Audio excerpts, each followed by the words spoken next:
feel the tension building up inside by the cover of darkness as the campfire dies. He's moving through the shadows. He can smell your fear. You won't know he's coming till he's there.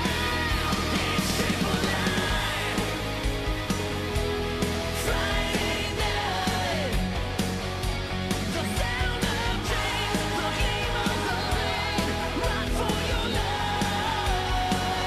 It's triple light. Time to die.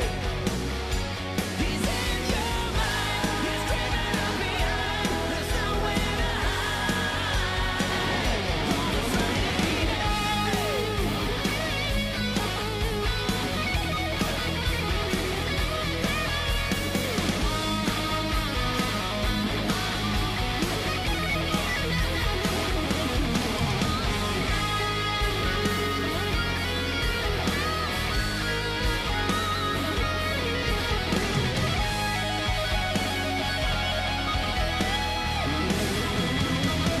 What is going on, everybody?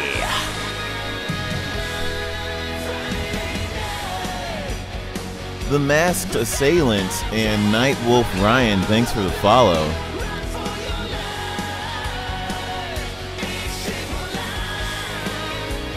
Rain Skull, Flow Dog, Janik, what is happening?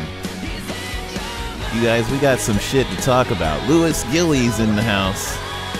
Watermelon Cooler is up in here. There is like watermelons and tacos and all kinds of weird shit that comes in here.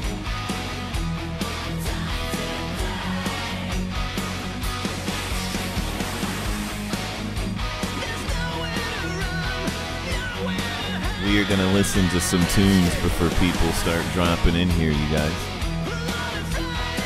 This is XIII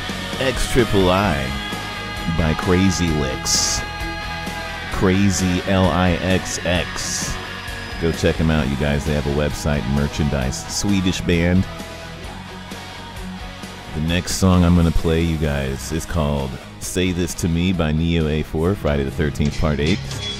When the ship took off from the dock, they started partying, everybody started having a good time, and this is what you heard. Some of it, anyway. We got the follows pouring right in, you guys. She-Devil, thanks for the follow. Savage Play SL, thanks for the follow.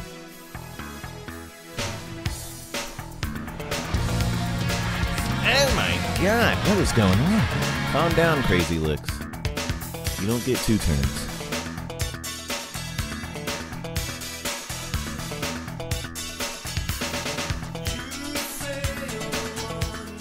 Prodigal Brock.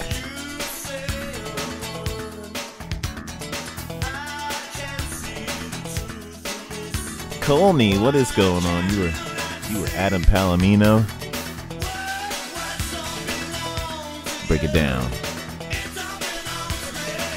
You know how it goes.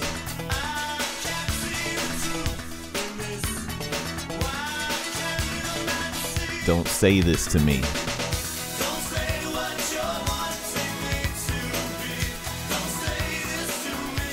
Don't say this to me.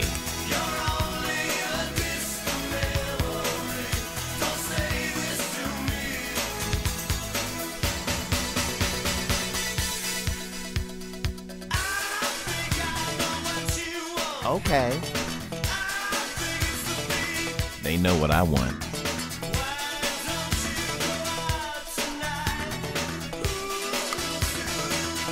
Babysitter Killer.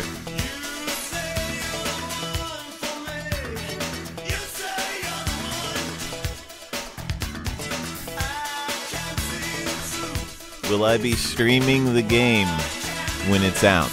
Nah. I don't think I want to do that. I think when Friday the 13th comes out, I'm going to be streaming Dead by Daylight. Kylie, what's going on? Sky's in the house.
Holy shit, you guys. That is amazing music by Neo A4, a band that is, like, not even around anymore, I don't think.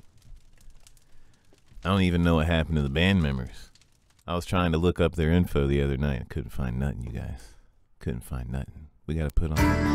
Whoa! What the hell?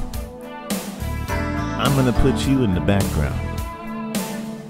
Because I know everybody wants to hear this song right now. You can't have the terror without... Wait, you can't have the... Oh, I got it backwards. Never mind.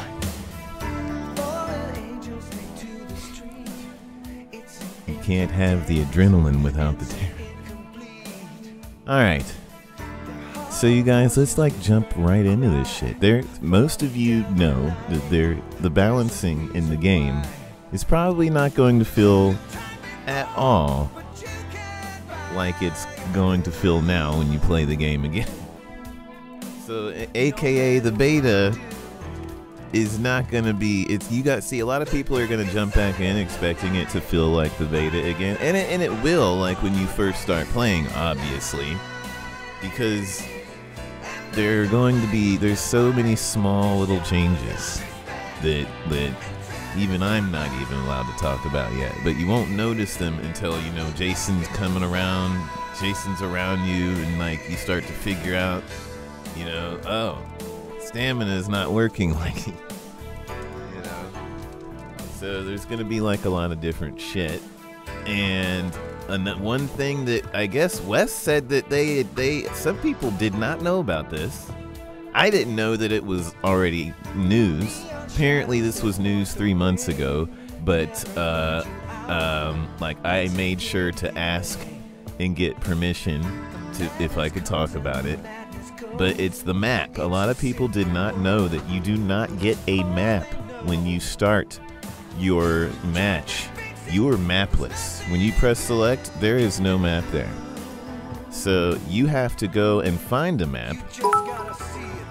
You know, the same way you find a med spray and everything else. And a lot of people didn't know that.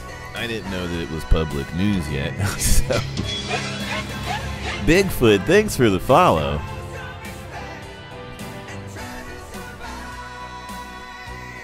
That lad Luke, I am playing the virtual cabin. So, yeah, Prodigal Brock says, see, well, damn. I didn't know that. Nick said, I'm mapless. See, a lot of people didn't know that. I didn't even know that this had become news. So, but you guys, this is going to be a beautiful thing now that I can talk about it. Now that I know that I can talk about it with you. Because a lot of people might think at first, you know, oh my god, there's no map, how the fuck, like, you know, how am I, this is going to be really difficult. But it's not really that difficult. It's not really that hard to find a map. I would have to say that it's one of the more plentiful items that you might come across first, but you never know. You never know, you might not find a map, you just might. Never know. But the good thing is now you will have these kinds of survival. You have to think of it like PUBG, Player Unknown Battlegrounds. You You start with nothing. Thanks for the follow, you guys. Apollo, what's up?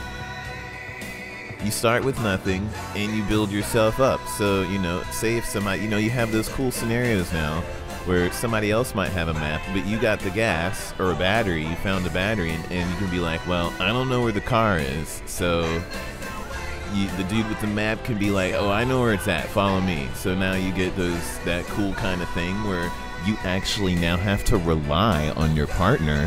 Hello.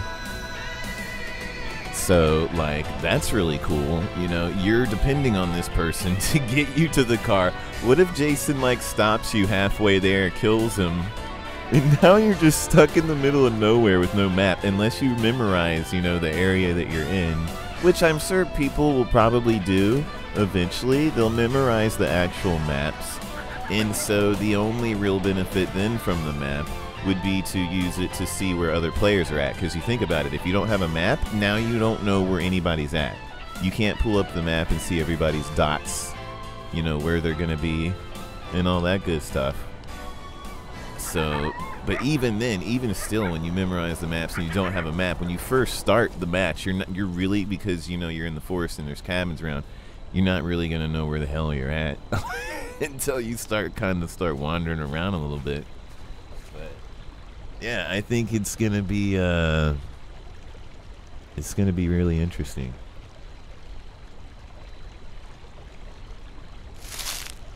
Let me scroll up a bit because the chat room is I don't know why they're smashing the chat room down more and more on the dashboard. Like it's like a little box now.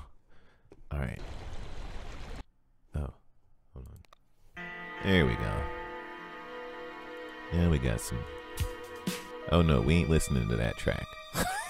We'll save that for later. All right. So yeah, it's gonna be challenging, you guys. I like that from the counselor side. It's gonna be. Cuban Missile Crisis says we're all gonna die. It's gonna be challenging. Like, see, I like not having the map at the beginning because a lot of people will be like, I want a hardcore mode. Like, a lot of people want the hardcore mode. I think not taking away the map kind of introduces. It's still not hardcore mode. I mean, hardcore mode would be no HUD at all. But it still kind of introduces, like, at least at the beginning, when you're searching until you find the map, that kind of hardcore mode thing, you know, because you're kind of stuck with nothing, and like, really nothing. But yeah, I think it's going to be cool. Yeah, having no map at the start, it immediately throws that tension. Because you don't know where you're at. And you're instantly going to go find the closest cabin and try to get your map. You're going to be like, I need to get a map, like, first thing.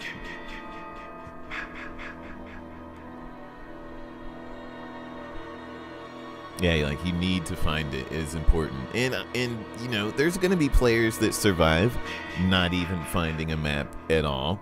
You know, if you can't absolutely find a map, there's like no map, it's already been like 5 minutes. You know, Jason's like halfway powerful. And by that point, I would be like, okay, if I find a map now, way to go. Like, congratulations. But like, if you don't and Jason's already getting powerful, then it's time to just start playing defensive. Find a cabin somewhere, fucking hole up in there, defend it, maybe get a couple of traps in there, you know, and then start running around, but staying in the general location of that cabin, you know, unless you find some other option. Maybe you find the gas and you're like, okay, the gas is here. That means either a car or a boat or something might be close by. So then it's cool because then you have this whole new thing of like a new aesthetic. Instead of everybody running around like, I know where to go. You know, you have maybe like 2 or 3 people with a whole different mindset than the 3, 4, or 5 other people, or 3 or 4 people that maybe have a map. So it's really cool. Like, I can't wait.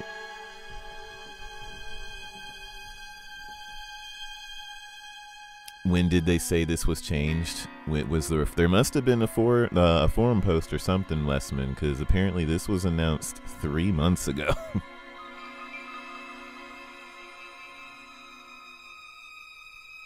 Rain Skull says Ronnie's playing F13 right now.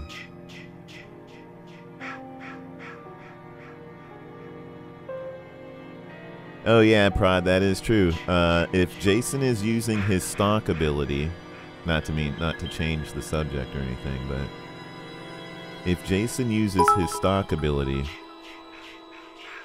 and let's say you have AJ facing one way away from Jason, and you have the other person like back. You have both of these two counselors back to back, facing. One person's facing Jason, the other person's not facing Jason.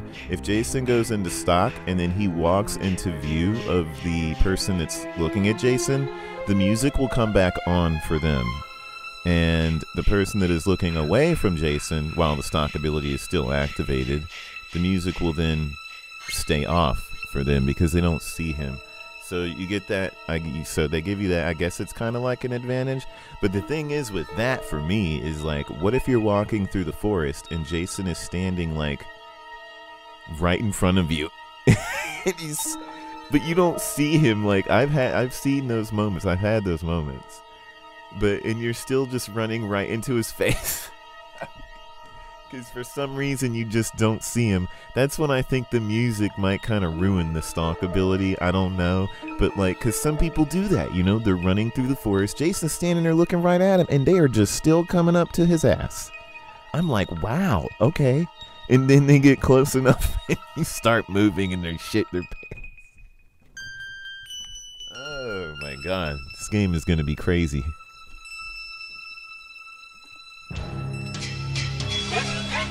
Oh, Wiki, what's going on? Wicked music.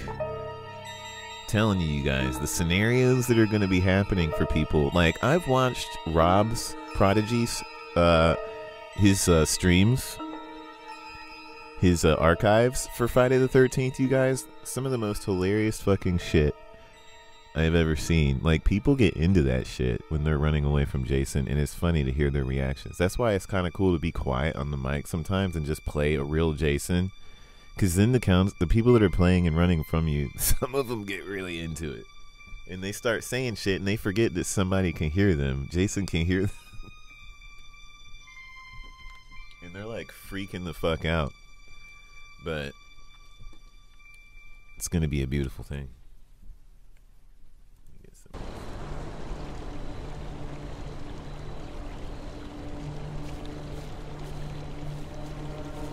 Blunt, there is a lot of people I haven't viewed. Matthew says, I cannot wait for this game. Absolutely thrilling. You guys, you know, like, I get passionate. Like, you guys hear me play other games. When I play other games, I do not sound the same way I sound now. I do not. Because I am passionate about Friday the 13th. You guys can hear it all the time. When we play this game, it is going to be redonkulous. But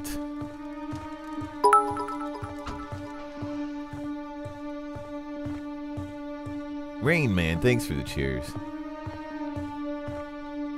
But yeah. Oh, we got to look at the Jason stats, you guys. That's what we're going to bring up next. But yeah, what do you guys, before we get into that, what do you guys think of the whole no map thing? Like, not starting with a map. For those of you just getting in here, we were talking about the fact that you will not be starting a match with a map. I mean, not unless there's a perk. You know, I don't know. And not unless there's a perk that maybe lets you start out with a map. I could be giving a developer an idea. I'm sure they've already probably thought about that. But, yeah, starting out, you do not start out with a map. You must either go in a drawer or have another means of finding a map laying around to find your way around now.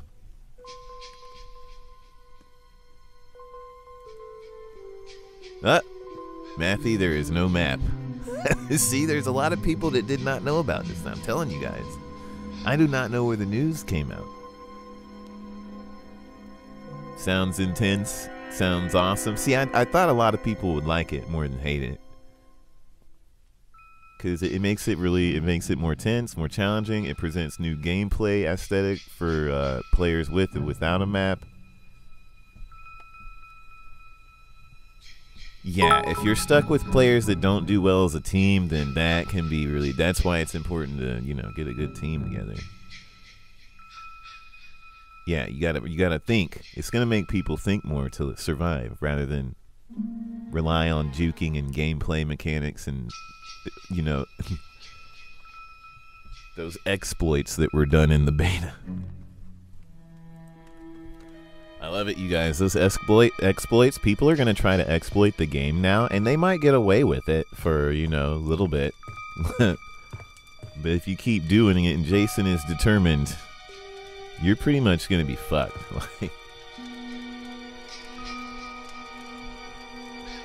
Speaking of Jasons, yes, the masked assailant, there is no map. See, a lot of people like it. I knew it because a lot of people, I've seen so many people begging for a hardcore mode. Like, that was like one of the biggest things. People wanted the HUD to go away. So I guess the map, having no map at the start is a little taste of that. Thanks for the follow, you guys. Kang, what is going on? We got Kang in the house. All right. But yeah, you guys, let's jump on the Jason stats. I actually have not looked at some of the later stats because they've been adjusting stuff and I haven't looked at the adjustments. So that's kind of cool. We can kind of go through these together. Let me turn this down. There we go. So we will start with J2. His stat, I think all the stats from the beta Jasons are pretty much the same. Up. There we go. I will blow him up a little bit. So obviously he can run, and he's going to be able to have more traps. That's interesting, considering he looks like a Jason that would just have a lot of traps. And his morphing, he can morph when that has changed. I don't know if he had the whole morph thing before. So that is interesting. And then, obviously, he's not going to be able to... His defense is low, water speed is low, and shift is low. That's the way it was, I think, in the beta. He has 6 traps. Yeah, he's, like, probably... I'd see him in J3 probably having the most traps. But yeah, his is pretty much the same from the beta, so that's interesting. And it's going to be interesting to compare all the Jasons once we get through all of them. Everybody's gonna have their favorite Jason. I know that's the way it's gonna be. I want to go through all of them, but I know eventually, like, still from the beta, my favorite was J2. Like, I played him the most. He's just really fun to play, and he's the only Jason that doesn't have a hockey mask on, so that makes him even more interesting to me. But yeah, like, you'd be able to escape in the boat pretty easy. So in J3. Stun resistance. His weakness is stun resistance, so he can knock the shit out of him easier. He can't sense that well, kind of cool, and he can't stalk that well. Interesting, and he can run. So his strength alone probably is going to be mostly the run. He's going to have to rely on that a lot, seeing he can't stalk or sense that well. I mean, all of them can use the ability. Now, don't get it confused, you guys. Just because it says stalk doesn't mean he can't stalk. He can still stalk, but it probably drains a lot. I'm assuming that it will drain a lot faster as opposed to another Jason where it's either normal or part of their strength. And if it's a strength, then it's like they can probably stay stalked for a longer amount of time.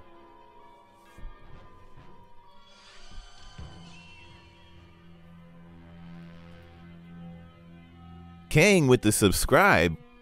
Hell yeah. And it didn't alert. Hold up. The Streamlabs are like, let me get that in there. There we go.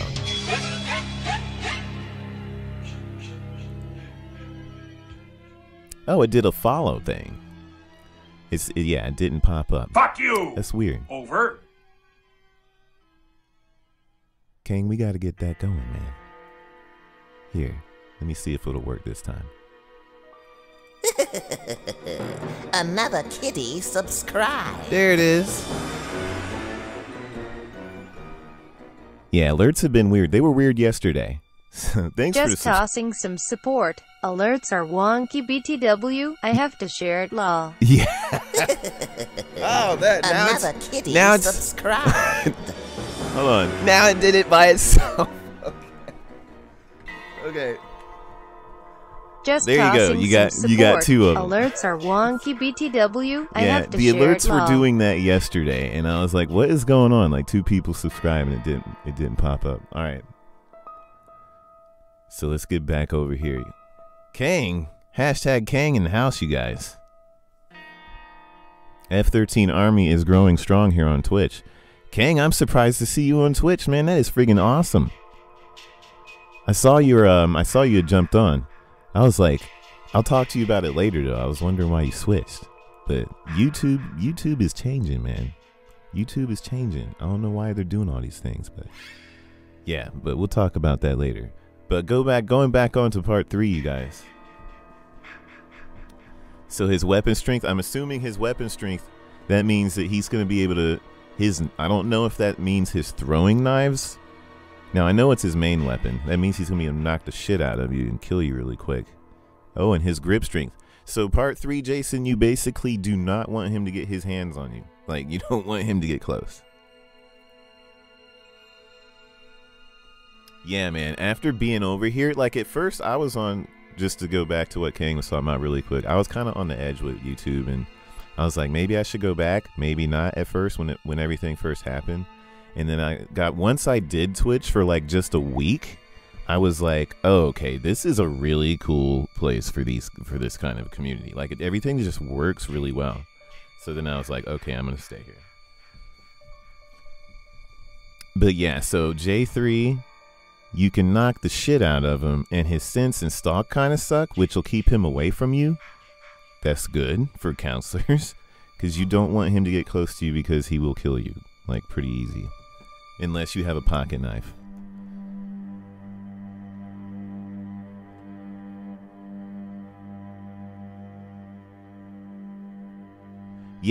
Yeah, rather than just fair weather viewers. And that's what I didn't like, is like a lot of people on YouTube would just roll up and like they're not really passionate about what you're playing. They're just in there to be like weird or awkward, or they just start having conversations about whatever.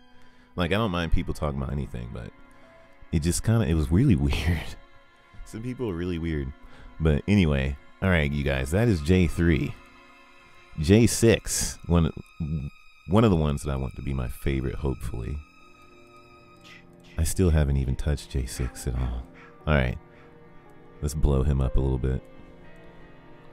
So he is defense. See, here's my question, you guys. You know how on J3 it says he's weak against stun resistance, right? What is the difference? My question is on his weaknesses. What is the difference between stun resistance and damage? Like, does that mean it's easier, like, to kill J6? Is it easier to knock off his mask? Like, I am not sure. Oh, no, you're good. You're good, Kang. Don't worry about it. We've had these conversations on Twitch all the time. It's interesting. It's interesting. So he can't run, obviously. And his morph is weak. Part 9 has less hit points. How do you know that? But yeah, so his morph is weak. He won't be able to morph just like willy-nilly around the map. Oh, okay, so stun, yeah, stun means they can get knocked down easier with that much I understand. So defense is like, okay, does that mean like if he's blocking, like maybe somebody can hit through his block? Does it mean his general HP? Like how much HP does each Jason have? So that is a good question. His throwing knives, I'm assuming he's going to start with like a crap ton of throwing knives, as J6 should. Sense is really good, and shift is really good. Holy shit, that means it's going to be hard to get away. Like, he is going to stay. If you let him get on your ass, J6 is not going to get off of your ass. So if you can, if you know it's J6, like, don't let him around you. Because with all the throwing knives and everything, like, he'll do a good job putting you away real quick. But he can't run, so That's the advantage there. Matthew says, Wes has apparently been practicing a lot with those knives. Wes is a badass with knives, you guys. Don't let Wes play J6 around you. You will be wearing knives all up in your ass, back of your head. Like, and with AJ, you know, that ass is an easy target.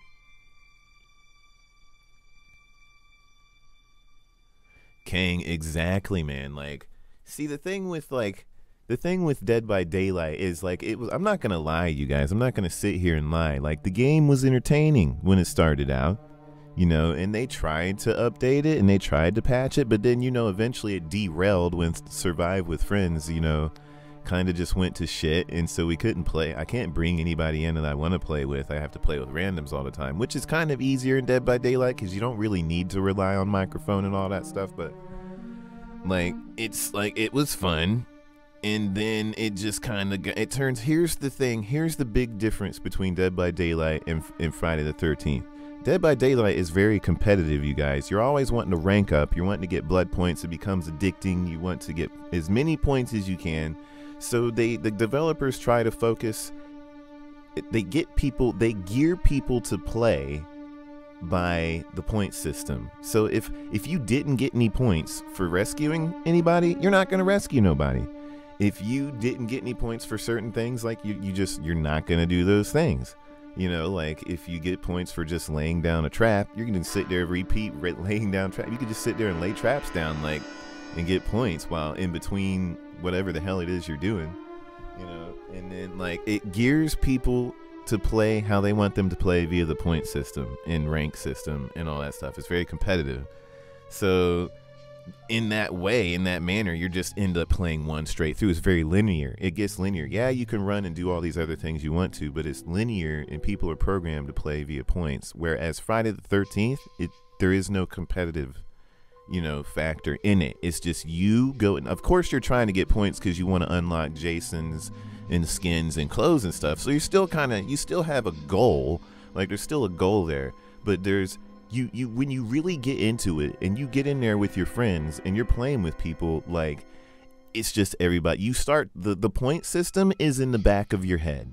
The thing that is in the front is having a good time and having fun with your friends and doing all kinds of wonky, jonky, fucking crazy shit in the match. It, like, you're not even caring really if you're like, okay, yeah, you're trying to fix the car and you're trying to escape, but for the most part, you just want a fucking awesome experience. And then that's it, and it's like, it's a good time. Like, and the focus is not competitive, it's just fucking having fun and throwing knives in the back of somebody's head. But yeah, so yeah, it's good times, you guys. It's gonna change asymmetrical horror, I think. Do you think? I don't think they're gonna introduce ranks. I don't know. Maybe that may change down the road. But they really have, I don't think they really wanted to do that. They don't want it to be competitive at all. They just want it to be fun with that goal of point system and all. But yeah, I don't know if they're going to be getting into all the ranks and all that shit. Because then it starts to get competitive and people stop playing. They stop playing and, like, it's just all, and then it's just all about the points and not really the fun. But yeah. Yeah, see, Flowdog was saying, yeah, they don't, I don't think they want it to go down the same road that Dead by Daylight took.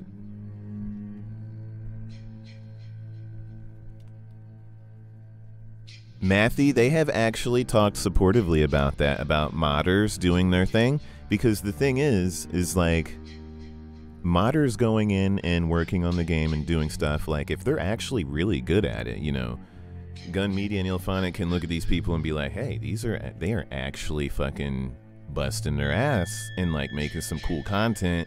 Let's talk to these guys. And maybe a mod team could join the company, and then wham bam, thank you ma'am, you got some awesome artists or whatever, you know, whatever kind of work they do in the mods, in the team, and boom, you got more people in the company.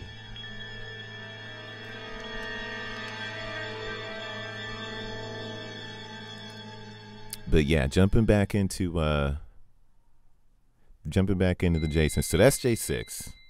And then J7, we all know seeing J7. J7 is like, he's a trip. He was actually not as good in the beta. He's going to be a trip to go up against in the actual game now. Seeing has all the little adjustments and stuff that's been made, he won't be, because a lot of people had a hard time. A lot of you had a hard time hunting people down as J7 because everybody was playing Vanessa. Vanessa is not going to be getting away like that anymore. But yeah, everybody loved J7. He's the coolest looking one. Everybody wanted to play him. But then they're like, I can't catch nobody, because all the other counselors caught on to it, and they were like, it's J7. He ain't never going to catch me. And I was one of those Vanessas starting out too. And then I was like, okay, this is kind of boring because I'm getting away every time. Then I started playing the bookish scroll, and then it presented a challenge, and I was like, okay, this is better. But everything's been balanced out now, so you can't really do that anymore. There is no counselor that's going to be better than a certain Jason if somebody knows how to play that Jason really well. But yeah, Jason, J7, sense, water speed, grip strength. Don't let him get your hands on you, or his hands on you. James, what's going on? Thanks for the follow. And then he can't run, obviously.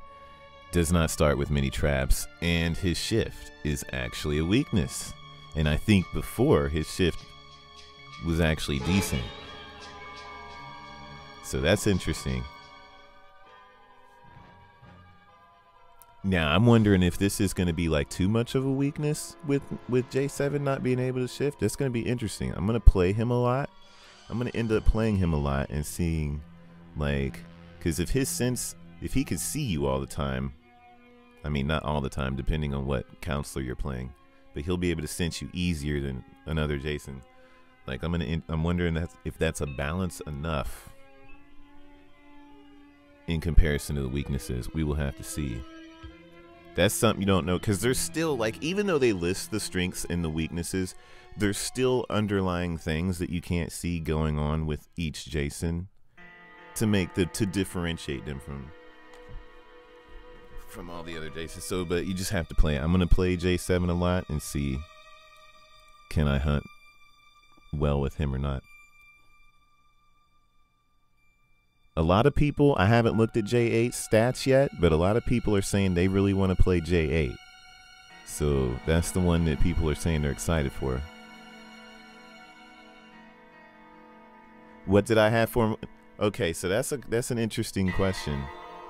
What did you have fun playing more, Jason or the counselor? It's the same to me. It's equally balanced, because the thing is when you're playing the counselor, you're having that horror experience. Like, that's what you're going in there for, to play and have that kind of alien isolation thing going on, where you're, there's the early tension. Halmas, thanks for the follow there. There's that tension there, and you get to run and do, encounter other counselors and have an experience. Whereas it's equally fun as Jason, because now you get to give that experience. You're the one handing out the terror. Like, that is just equally as exciting as experiencing the terror, is you now get to run around. It's almost like you get to be a performer in your own haunted house, right? So that's the spark of playing Jason. It's like, hey, I'm an employee at Universal Studios Halloween Horror Nights. I'm in the haunted house. I get to scare people. I get to go through there. And it's the same exact experience. That's how you feel. You guys, when you work, if any of you ever find a haunted house, a local haunted house, it's the same kind of feeling, because you get to put on the costume. People are going to be rolling up through your little area, and you get to creatively come up with all kinds of different acting methods to scare the shit out of them. It's the same experience. Like, so yeah, it's a good time. Either way, you get to walk through the haunted house. Think of it that way. You're getting to go to Universal Studios Halloween Horror Nights and walk through the haunted house as a guest, which is equally as fun as getting to work there and do the scaring. So that's the way I like to think of it.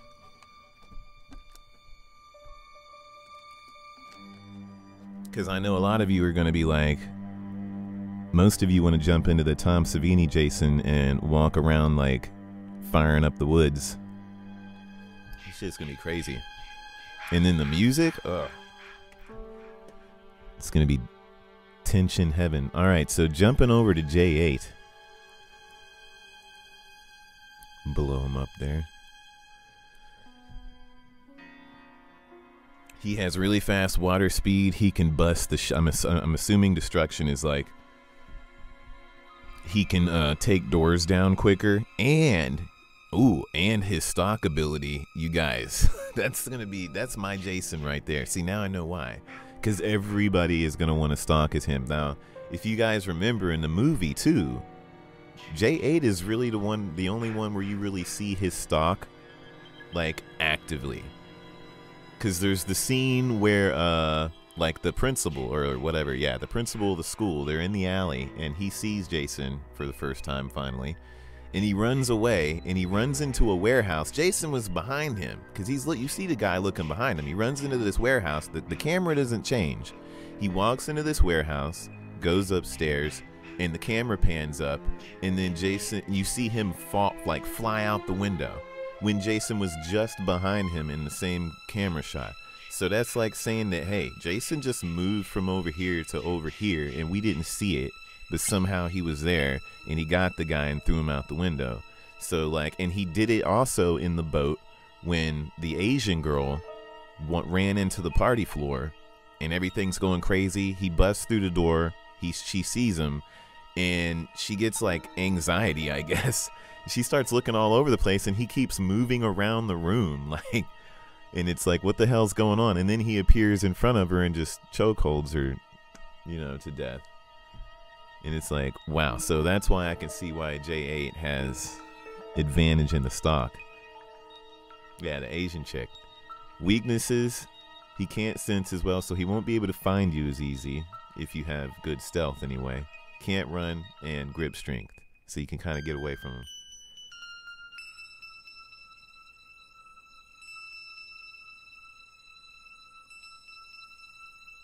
Yeah, if you're J8, if you're J7 instead of J8, you lose shift effectiveness, lose stock effectiveness, lose traps, and lose faster door breaking. Yeah, each one are balanced. Each one of them's balanced.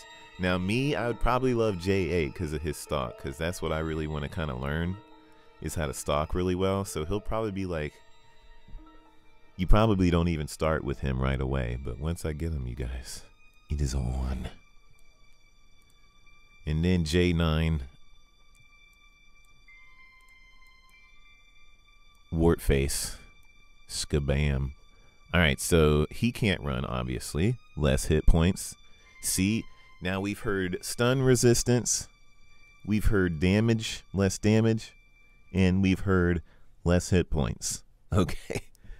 So I'm assuming the difference is stun resistance means you can knock him out. Damage means you can hurt. That Jason might have more hit points than another Jason, but you could hurt him easier. And so this one, J9, has less hit points, which means he still retains his damage and stun resistance that is probably average, but you can, if you can hit him enough, like, I'm wondering what the hell goes on. Is that the moment when he loses his mask, or can you actually take, what happens when you get Jason's hit points down to 0? Like, this didn't happen in the beta. I know people are going to be going ham on Jason when the game comes out. They're going to be doing it all over again. Everybody's going to surround him and beat the crap out of him, trying to figure out how to kill him again. But I don't think it's going to be as simple as just beating the crap out of him over and over and over. But, okay, so he doesn't get as many traps. His shift is off the chain. His stun resistance is off the chain. And his stock, oh shit, dude. Damn, J9 is also one that I'm gonna get my hands on. Craziness, dude. His shift, stock, and stun resistance, he's badass. He's like Terminator. There it is, dude. That's gonna be awesome. All right, so J9 I think is gonna be my favorite, even over J8. No joke. You thought I was playing the real game? Not yet. I wish, Mr. Night Owl. You're maining this Jason and Savini? Some people were complaining about Savini. I don't know. We're going to take a look in a second. Dude, J9 is going to be badass. He is the Arnold Schwarzenegger of Jason's. But, all right, Tom Savini up next.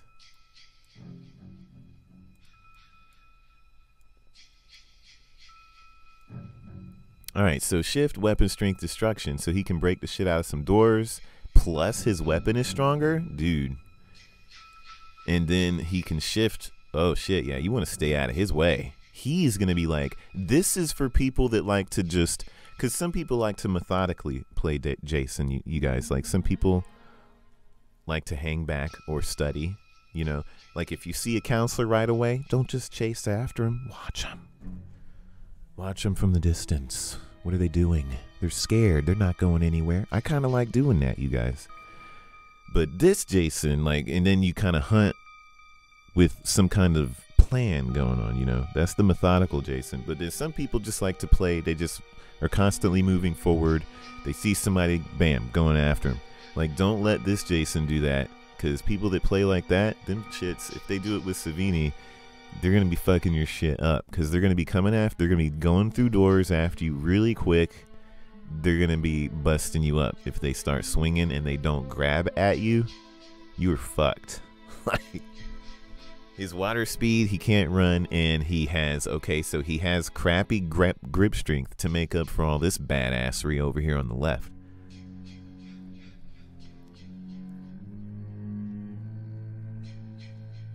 Flow dog, right? Like, Savini Jason is going to be giving people goosebumps.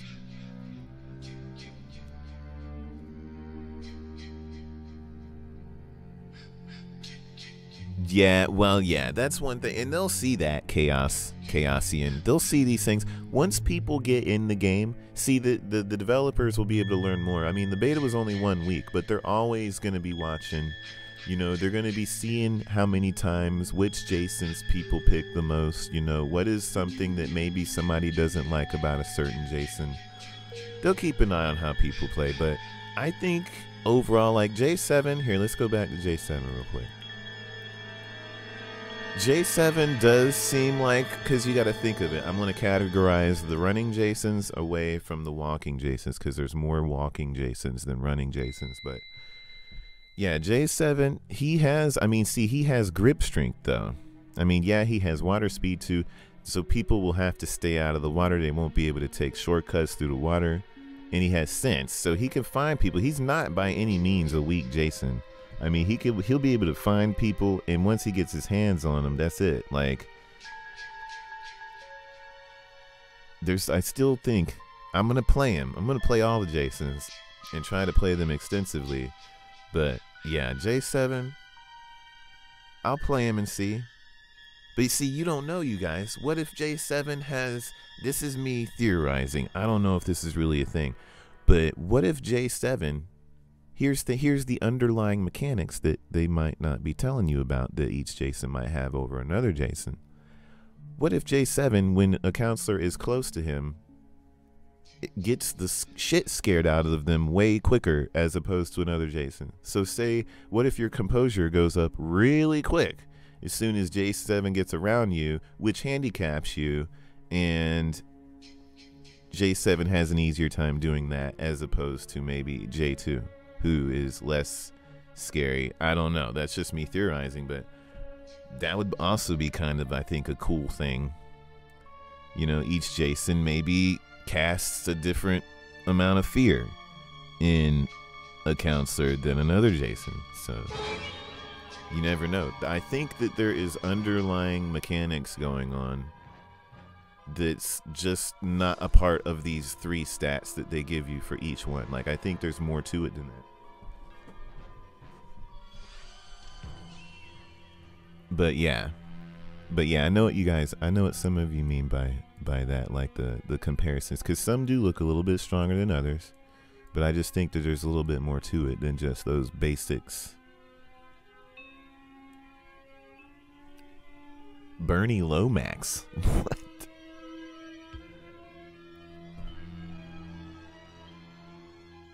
So how would I rate this game? Is it worth the money, Silent Storm? Well, Silent Storm, I have played the beta, and play tested, and I'm gonna say it is definitely worth the money.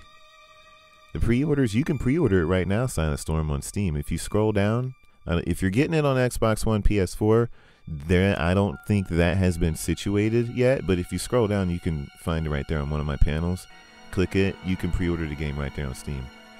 Oh, Bernie Lomax is Dr. Cruz.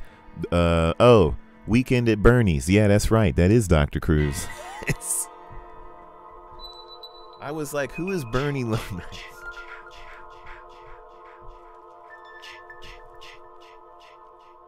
Oh, you're on PS4. Yeah, I don't think the PS4 thing is all situated yet.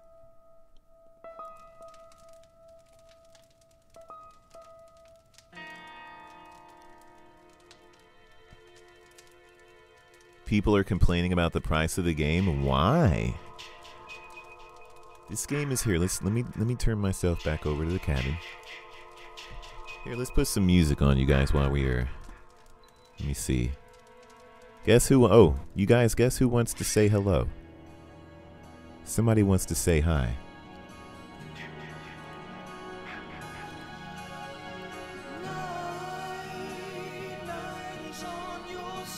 Are you guys ready for this? I'm not going to play the whole thing. The game is $40, you guys, and it's promising some of the best new gameplay experiences you've ever seen in an asymmetrical horror game. How is there any skepticism about what's going to happen with this game?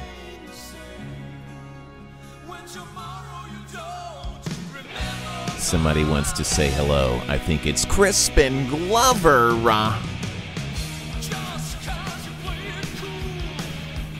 Yeah, dude, I would pay $60 for this game.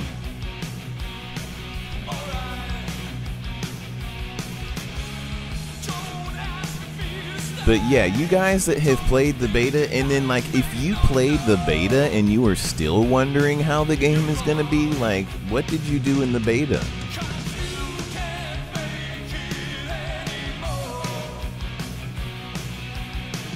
Because the beta was pretty friggin' badass, and that had a lot of glitches in it, and it wasn't even ready. They have made so many changes.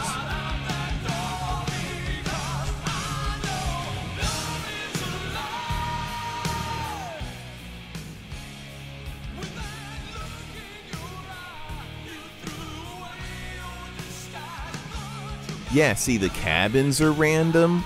Here's the thing, you guys, and people have wondered, like I've seen so many people talk about it, is they're like, oh, the maps are gonna get old. Oh, I'm gonna memorize the maps. Oh, it's just gonna, it's gonna not be fun after a while. You guys, the maps are procedurally generated.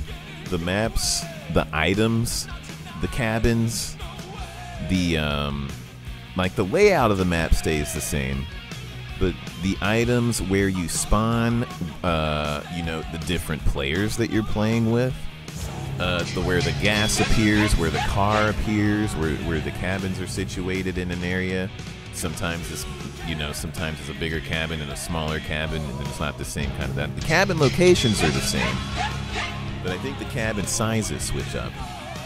But you guys, that is gonna make it different. Like there's no way to have the same game. Thank you guys for the follows. Who was that? Mucky Ma, Crazy Matic, Nick with the cheers.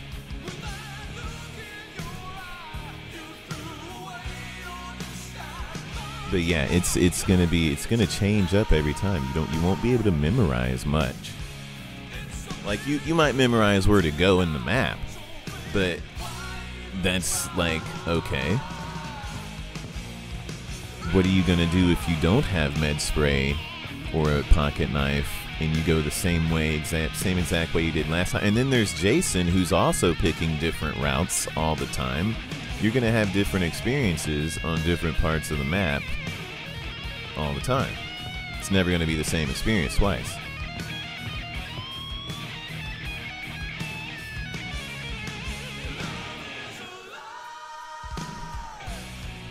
Jimmy, what's going on?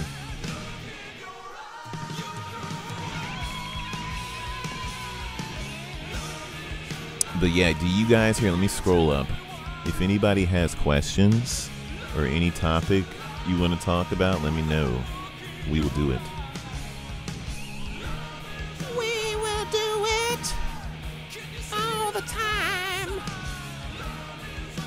'cause love is a lie.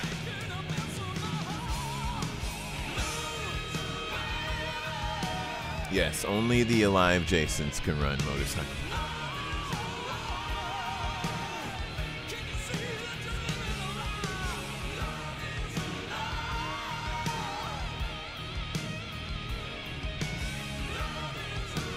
I am reading through some comments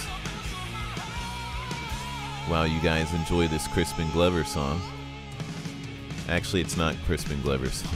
It's actually called Love is a Lie, and it's made by Lion. You can look that up. It's pretty amazing. Let's see. Let me put another Friday the 13th song on for you guys. This song makes me think of Shelly every time I hear it, aka Larry Zerner. I just picture his hair every time. This crazy fro that he had. Oh, what dynamic am I looking forward to the most when the game launches, Prod? I am looking forward to the stalk mechanic. Because, see, that's another thing that will change up the gameplay every time, you guys. When people get really good at combining the stalk ability with shifting, you're gonna scare the shit out of people, because they're gonna think you left. You know, sometimes it's in the heat of the moment. So when you're running and you hear the music go away, you're like, okay, maybe he left. But you know, even for the people that think that he might have stayed, they're gonna have to sit around and guesstimate. You know, is he still around? Is he not still around?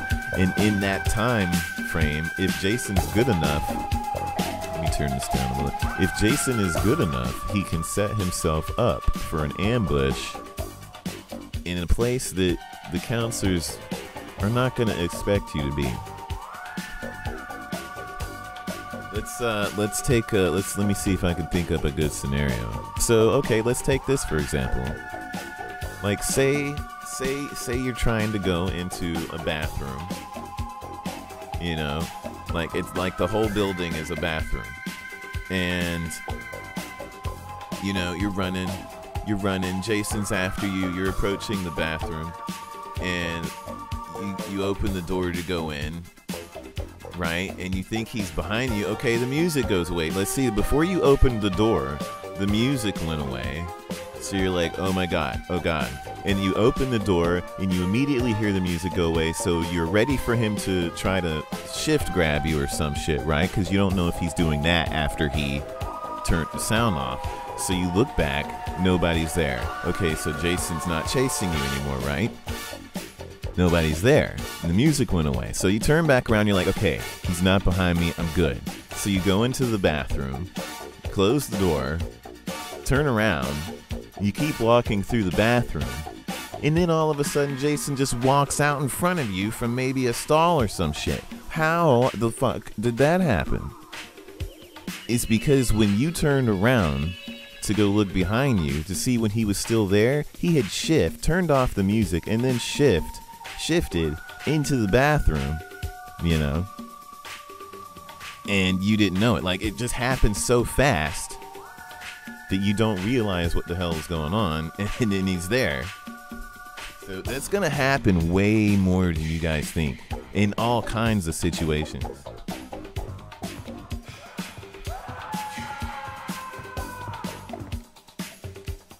We will go out here and pay our respects to Pamela's grave. It's gonna see, the thing is, I can describe that to you guys in like 2 minutes, but the whole thing happens in the matter of seconds.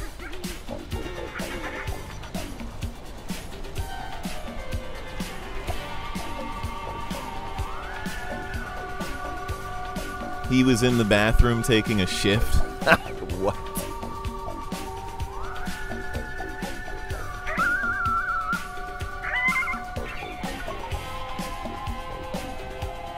Yeah, CJ, the subscribe or follow, I think it's mainly the subscribe. You didn't subscribe, you just followed. But yeah, the alerts have been wonky for the last couple of days. There, I activated it. Thanks for the follow.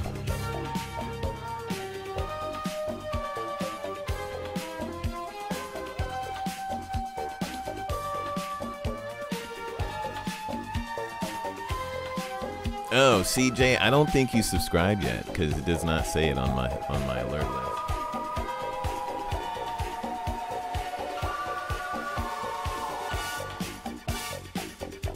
They will never share. Oh yeah, if you guys are wondering how to kill Jason, nobody's ever gonna tell you. I can't tell you.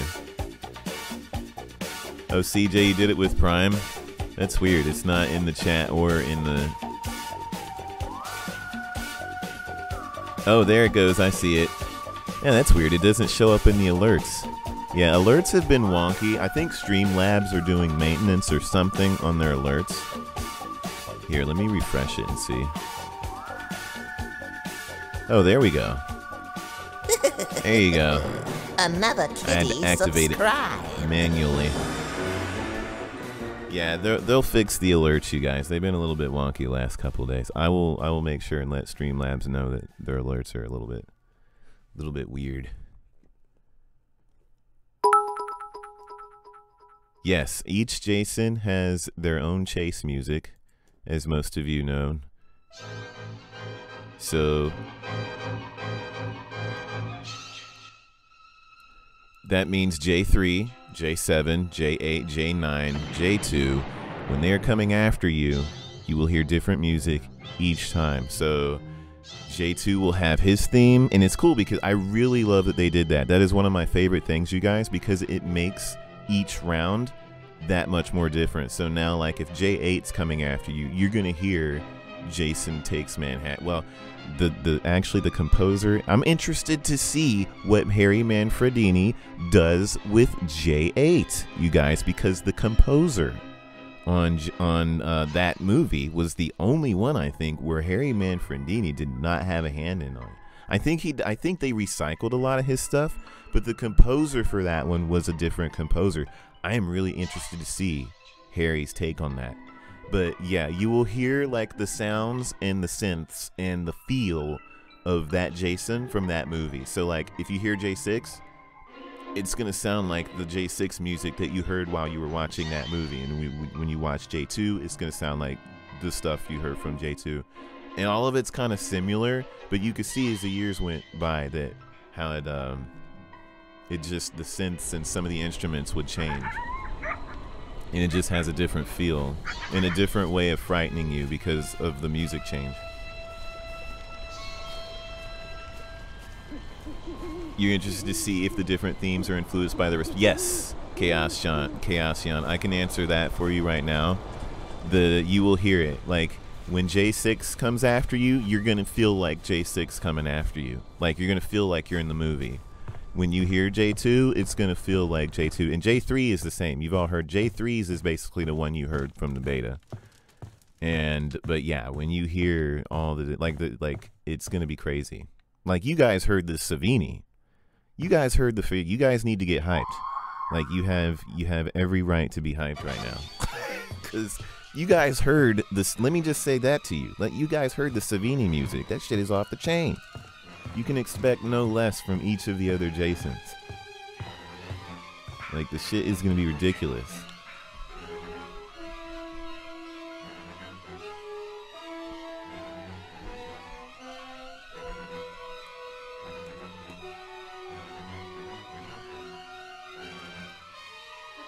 J7, yeah, that was Harry Manfredini. He did that track. The only one he didn't do was J8, because if you look up the composer, like if you go look up that movie's soundtrack, this is a different dude, and he's a little bit more stingy about his tracks too. Every time I played J8 tracks when I used to stream for you guys, I used to get copyright. Like he's not Harry's stuff doesn't get flagged, but this other guy's stuff, he will flag you, he will monetize. I did a stream, it was during the beta, I did an 8-hour stream, you guys, and just because I played J8's music during the stream, the whole thing was monetized to him. It was ridiculous. But yeah, that's another reason I moved to Twitch. It was ridiculous. But let me scroll up, looking at questions. If you guys asked a question and I didn't see it, just ask it again.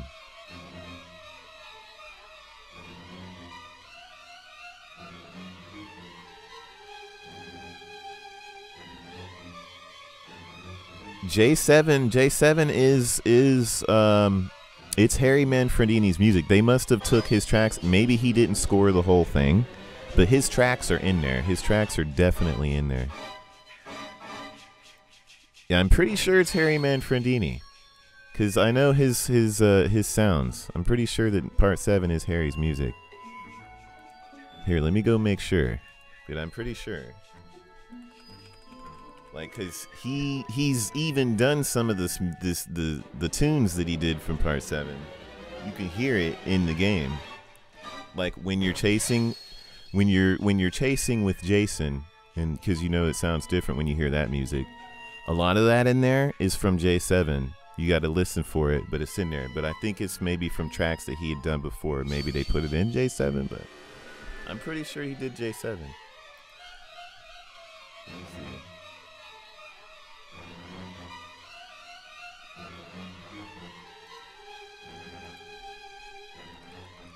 I'll look up Harry's Friday the 13th thing.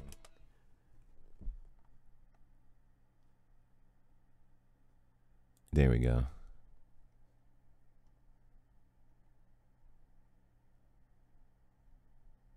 Oh man. Harry has like scored so many movies. But yeah, here. Let me just put actually the music on and you can hear it. Oh, yeah, like some of the music, see, that's what they do is they probably recycle stuff and then they add stuff from a new composer just to touch it up and make it fresh. But for the most part, yeah, here. Because if you look up, like, let me look up part 7 track.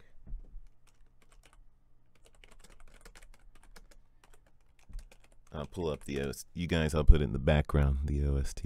The OST for part 7 is pretty sweet.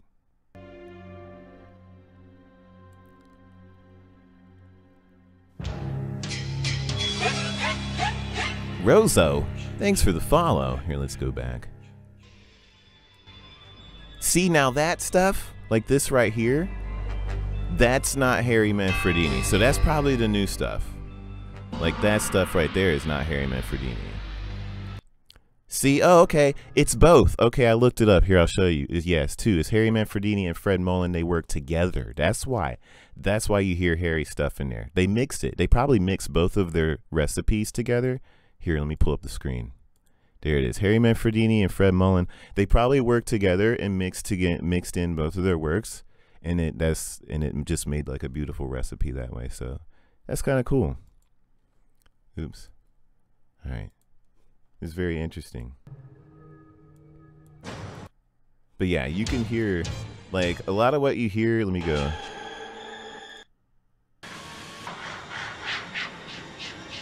It's usually when he's chasing people. See, a lot of Tina's music, like this, like when you see Tina, that's I think more Fred Mullen. And then when you hear Jason and it's focused on him, that's a lot more Harry Manfredini stuff. But yeah, the music is going to be awesome, you guys. When you hear it, like you're going to feel it. Like you're going to be like, oh yeah, that's definitely J7, you know, J8.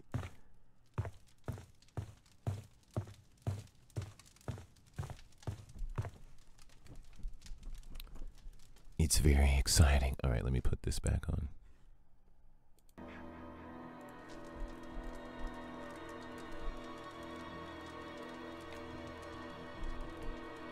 The movie would have been more amazing with the subplot and less MPAA. Yeah, oh, you're talking about on J7?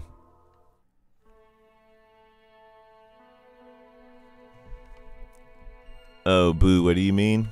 Here, let me scroll back up. I am irked that people that pre-order on Steam get it. Oh.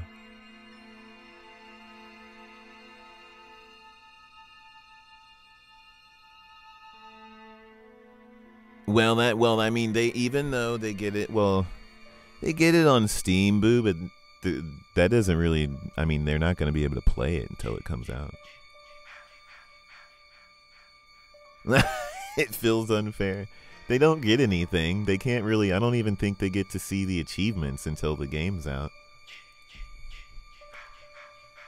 I mean, some of you have already been hot wiring the achievements and posting them on Reddit. Yeah, part 7 was really cut down. It kind of sucks, but that's the only way they could get it in the theaters. If they had made it an indie thing, it wouldn't have gotten as much exposure, and then they would have been able to keep the scenes. You know, because like if you guys think about it, Hatchet, all the Hatchet series, that is, they could have put that in the theaters, you guys. But there's no way they would have been able to shoot those scenes and show you all the gore and torment and craziness they put in there.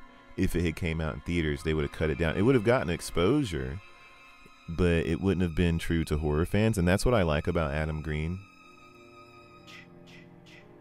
is he just went ahead and kept it an indie film and let the horror community find the movie for themselves, because the horror community is a very tight-knit group. That people, if you want to find a horror movie, they're really not that hard to find, because we expose it and market it, and like Lumberjack Man, you know, all those, they're indie films, but they're amazing films.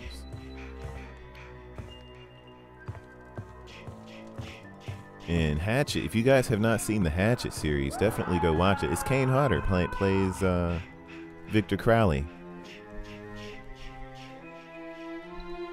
and it's pretty brutal.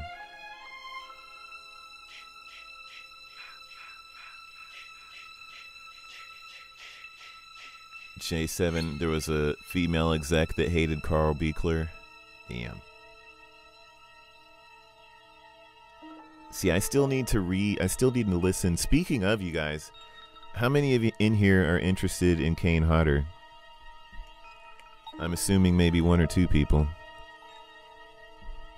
Maybe 3, maybe 4.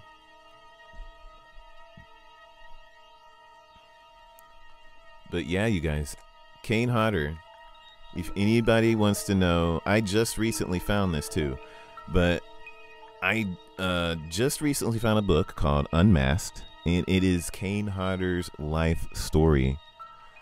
Like, Kane Hodder, if the 2 people that don't know, Kane Hodder is the person you're going to be playing as Jason in the upcoming Friday the 13th game, and he was Jason in part 7, 8, 9, and 10 Friday the 13th. He was like the Jason. People fell in love with him. He gave the character something that just wasn't there before, and it was amazing. So if you guys want to, there is actually, I would suggest maybe getting the audiobook, because Kane Hodder, just because the fact that Kane Hodder narrates it as opposed to the paperback. But there is, if you go onto like audible.com, or I guess you can find it on Amazon. Here, I'll pull it up. And it's called Unmasked.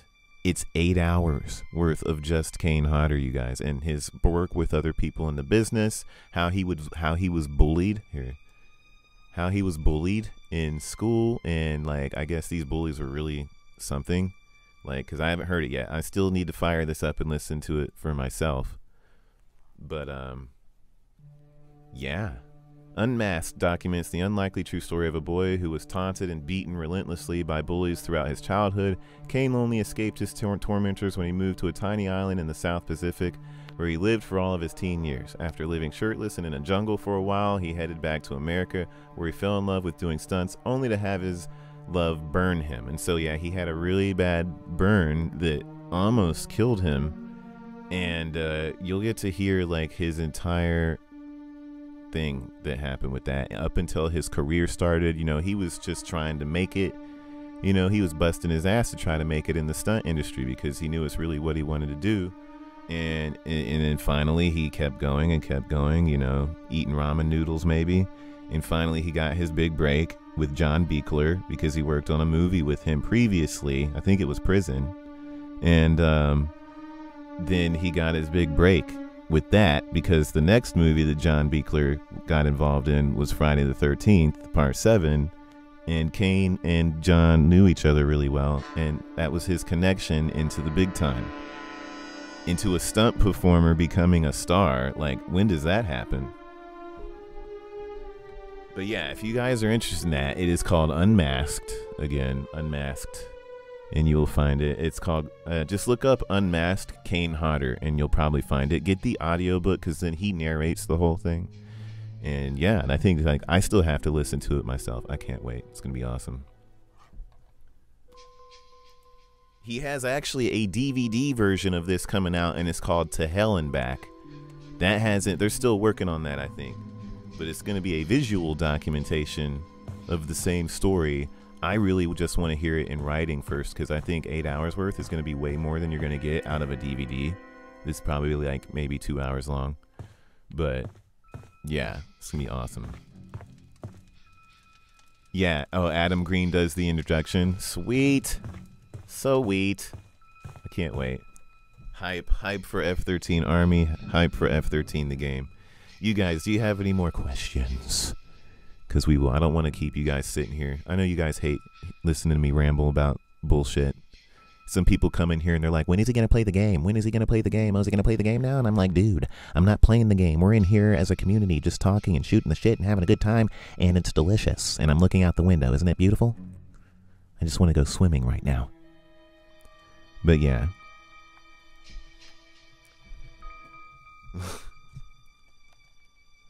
A lot of people come in. People do that on YouTube all the time, you guys. It was worse on YouTube. They're like, every time I fired up a cabin chat, like 20 people come in there. Why are you playing the game? Why are you just standing there? Why are you just standing there? Are you going to play the game? What is he doing? What is he doing? This is like Silent Hill. Oh my God. Oh my God. I'm like, I mean, I know a lot of people don't know what's going on. That's cool. But a lot of people really get rude with it. They're like, can you play the game already? Where's Jason? I'm like, and I say it like 20 times in one stream. I'm like, this is just a cabin. It is just behind the scenes. It is filled with naked people in here. They could be naked. Some of us have seen some lucky few of us, you guys. Some lucky few of us. Yes, motorcyclists. I'm pretty sure I probably will be in the credits as a supporter, as a backer, Kickstarter. You guys, some lucky few of us have seen Chad with his shirt off in the Discord. You guys, if you go onto Friday the 13th Discord and scroll up for about like 5 days ago, you will see Chad half naked. Like, is he fat? Is he cut? Does he look good? I guess you'll have to go into the Discord and find out. He's somewhere in there, unless somebody took it down already, but you get to see these things. Flowdog said, get the fuck out. Oh, shit. Tons of kids are looking forward to this. Over. Mr. Mooney, calm your grits. Chad Booty gonna get Jen the Strange triggered. Oh, she's been triggered already. Kilroy Kid 76. Thanks for the subscribe. You guys, I don't know why the friggin' alerts are not working. I do apologize for that. Here, let me, I'm gonna have to talk with them about these things. Or maybe it just hasn't kicked in yet.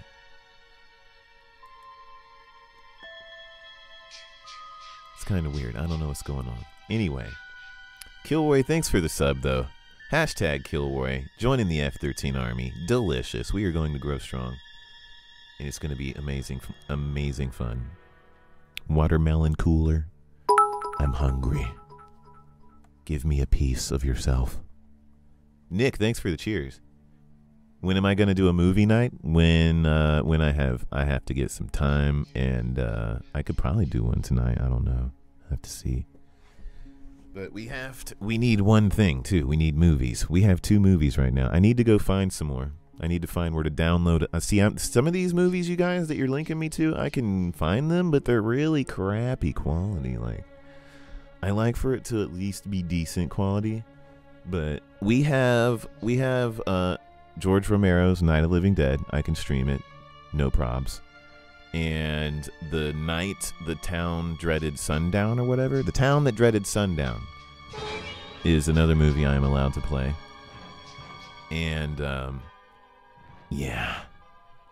Dude, we did George Romero's Night of the Living Dead twice.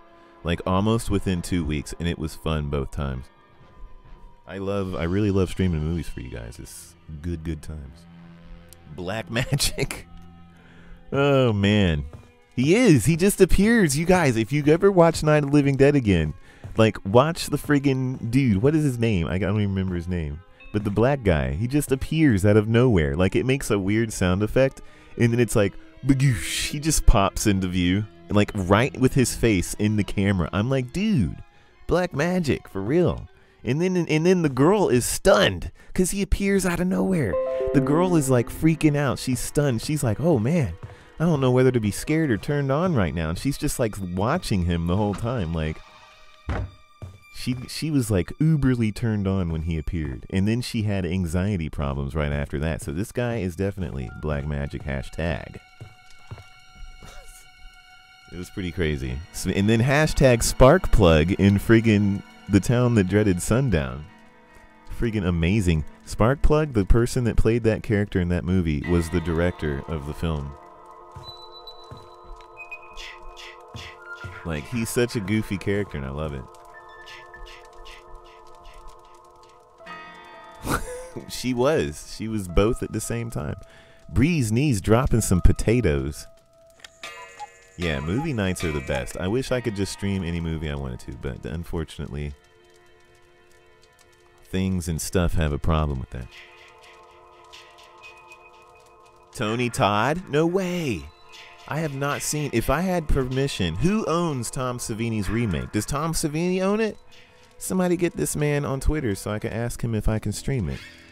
You guys, if I have permission to stream Tom Savini's remake of Night of the Living Dead, dude, we have to see Tony Todd. I've never seen it, and I want the first time to be on stream, so I'm gonna hold off. Maybe I can get permission. Dude, I want to see Tony Todd as fucking Black Magic. That shit's gonna be ridiculous. Oh man, I am already excited just thinking about it. Somebody get me Tom Savini so I can ask him. Wes, go ask Tom Savini if I could play his movie, please. I don't even know if anybody's in here right now. They're probably not. They are busy. But, dude, that would be friggin' sweet. I have not seen it before, so I'm definitely gonna save that.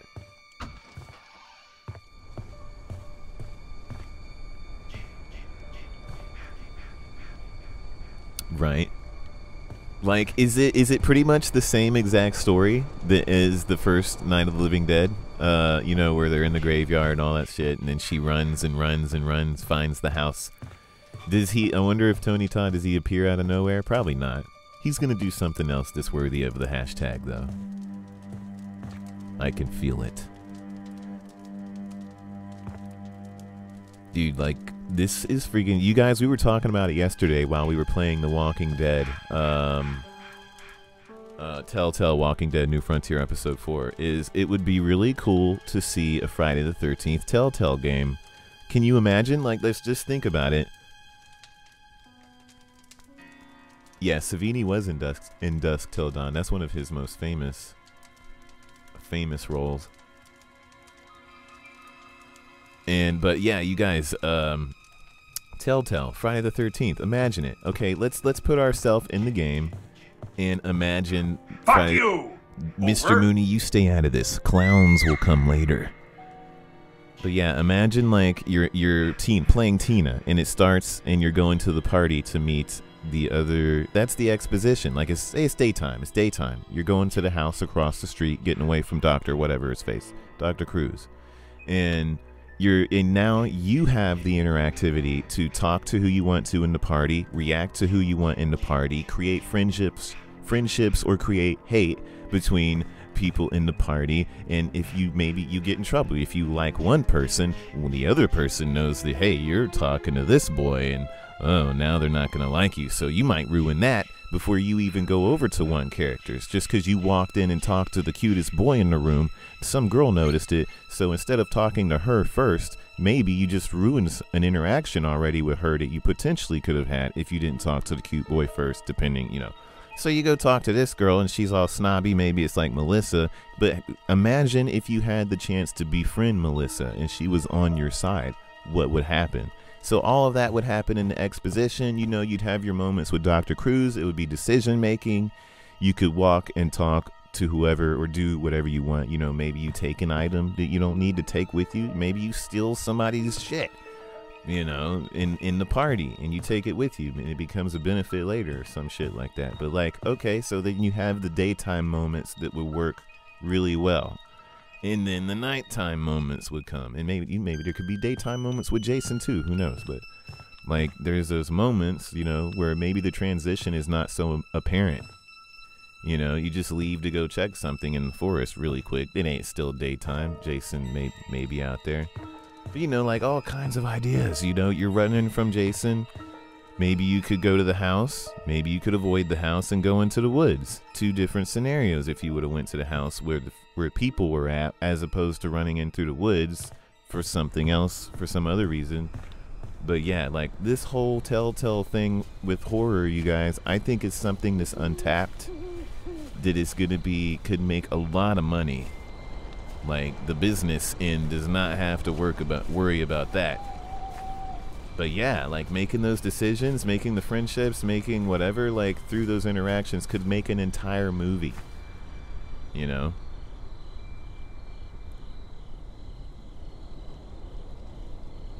Nick, we do got to get Savini's permission for that. Definitely. I want it to happen. Yeah, like Friday the 13th as a choose-your-own-adventure would be amazing. And you would still have the, you know, I know a lot of people don't like the QuickTime things, but what if it wasn't QuickTime, you know, like, where maybe it would probably be kind of like QuickTime, but it's really fast combat. Like if Jason gets to you, what if it's like these are really split decisions you have to make? Like, it would be really fast, and he would feel very dangerous. It would have to be a little bit different than the Telltale formula they currently have, because they have to make the interactions with Jason like really fucking tense, and like you have to feel like you're surviving. So it wouldn't be as easy as some of the QuickTime stuff that they have, you know, going on now, where it's really kind of easy to get away from the zombies.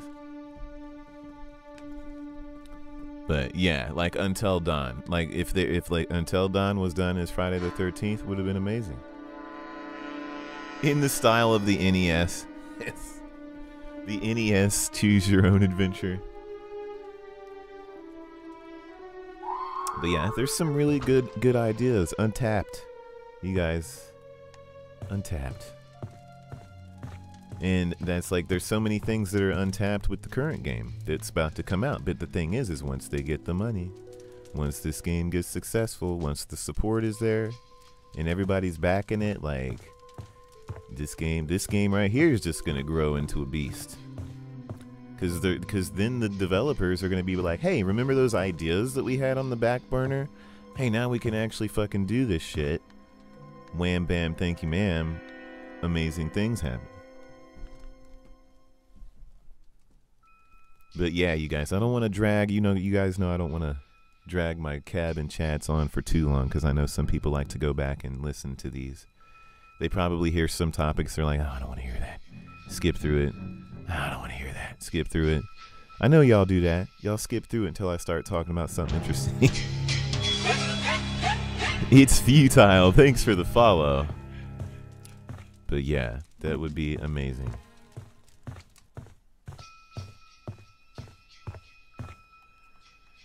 Here's all the peoples. They are going to have a terrible time in about the next 21 days. We're going to keep them alive, though, you guys. We're going to keep this. This is the F-13 Army right here. The F-13 family right here. Isn't that crazy? It's an entire world of millions of people about to play these characters right here, baby, and it is going to be off the frigging chain. It's going to be an experience like no other.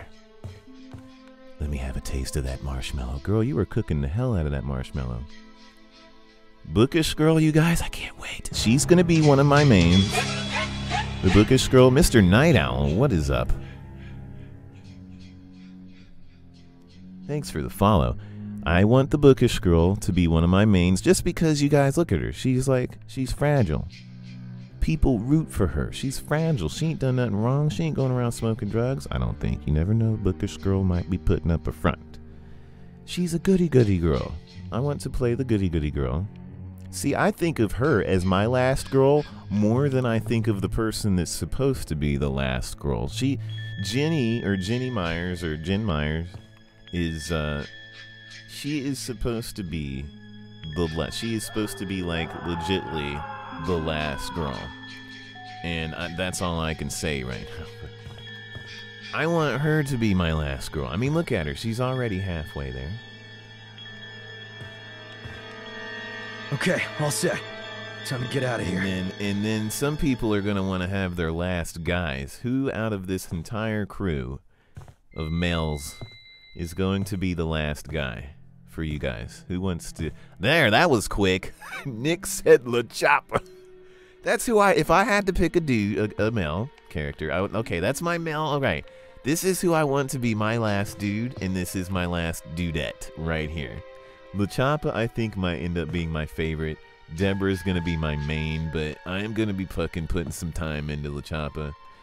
Mr. Night Owl, you can't pick Tommy. Tommy is not he is not an escapee. He is a protectee. He's the one that's supposed to go in and be helping people out. Now, everyone besides Tommy. Tommy can't be in a last. He's already had his moment in J6. That's it. You don't get any more, Tommy Jarvis. You don't get any more. You had your time on the screen. Let these other people have a chance. Can you imagine La Choppa trying to do what Tommy Jarvis did? Oh, man. I am going to, like... You guys, once we figure out how to kill Jason, like... I really wonder if there's a lot more to it than just beating the crap out of him. Because if there's, like, things you have to do, I want to see La Choppa. I want to see somebody, like, busting their ass to get whatever it is you need to get done with La Choppa and see him win. Like, that is going to be epic when somebody posts that video. La Choppa, I believe in you, man. I believe. I know a lot of people like AJ with her, would you get out the way, Bugsy? I am trying to walk. She has like 3 turkeys in her skirt. And I swear, when you play the actual game, her ass is even bigger than it is here in the virtual cabin. I mean, AJ, girl, you need to get off of them damn donuts. All the time, eating donuts. La Choppa, I see you sharing with La Choppa. La Choppa probably ate most of them. La Choppa, you need to slow down, man. Might have a heart attack. Jason's gonna give him a heart attack, and it's from his, like, friggin'... Because he's out of shape. Her ass is gonna say gobble gobble. Holy crap, I hope not. That would be very frightening. Okay, all set. Time to get out of here. That's right, Kenny. You tell him. Oh my god. What happened? Oh my god. Nick said La Choppa sleeping bag kill, like his stomach's hanging out of the sleeping bag. That is so messed up. Rain Phoenix, what is going on? Yeah, don't smoke weed in Friday the 13th or you're gonna be dead instantly. You think they're gonna be a live death ratio? Yes. To Apollo, I don't know where they're gonna post it or where it's all gonna be kept, but they are talking about that. Yes, all the stats, they are gonna be logging that. I don't know if they'll ever post it anywhere, but that is a really good idea. But there will be stats. They will see how many times somebody, I think, picks a character. I don't know if that's in there, but I know they're gonna see how many times players have died, how many times Vanessa has died, how many times Jin has died, maybe how many times people have been picking La Choppa, how many times they've died. There's going to be stats for sure. Like, that only they, I think, will be able to see. I don't know. Maybe they'll post it publicly. I'm not sure yet. But that would be really cool. That'd be hot. Did I enjoy the Clock Tower cruise ship game? I actually want to play through that again and see if I can do a different ending. That was a cool game, but I just have to get right back into it. I have to get back into it at some point. That was a really cool game. It was a lot of people gave it negative reviews, but for what it is, which is a Clock Tower game, it's kind of cool. There's like a little bugs. There's a little bit of bugs here and there, but they weren't that, like, it wasn't that crazy.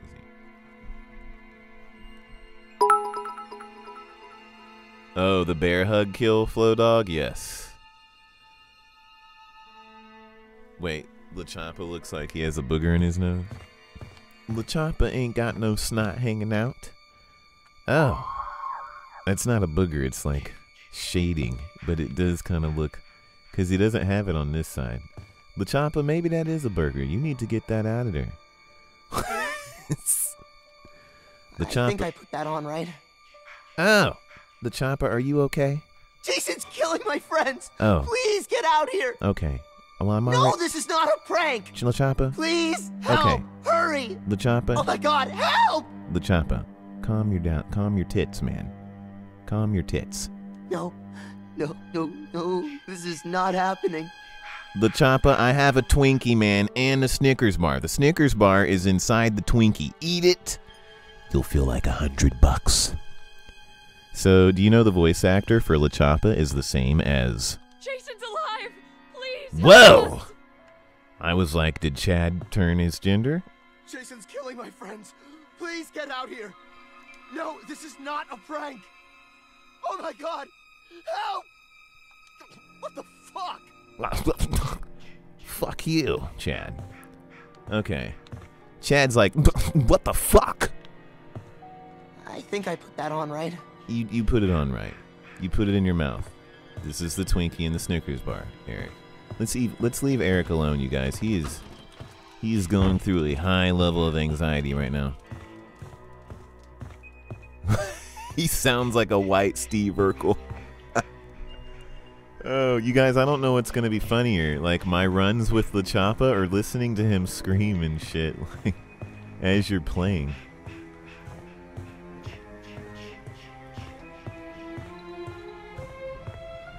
Poor LaChoppa, you guys. It's gonna be so sad when he dies.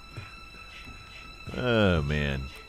That is a brutal axe right there, baby. Holy crap. That axe means business. Your IT guy at work looks like LaChoppa. You know who my favorite character is? And if they stick somebody in that looks like him or gives Bubsy the ability to change his hair, you guys, has anybody watched the IT Crowd? He talks like this, and he's like, my ear is not a toilet. And he has kind of an afro. He's like, I don't know, what the hell is Jason Voorhees? I don't know who that is. Do you guys know what I'm talking about? Have you ever seen IT Crowd? It's actually a good show. Charmin is still in here, fresh toilet paper, nobody has wiped his ass with him yet.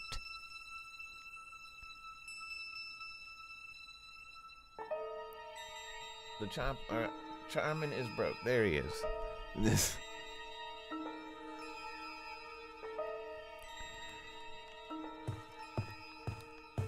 A majestic boat. But yeah. There is a character on IT Crowd. And I can't remember his name because I haven't watched the show in so long.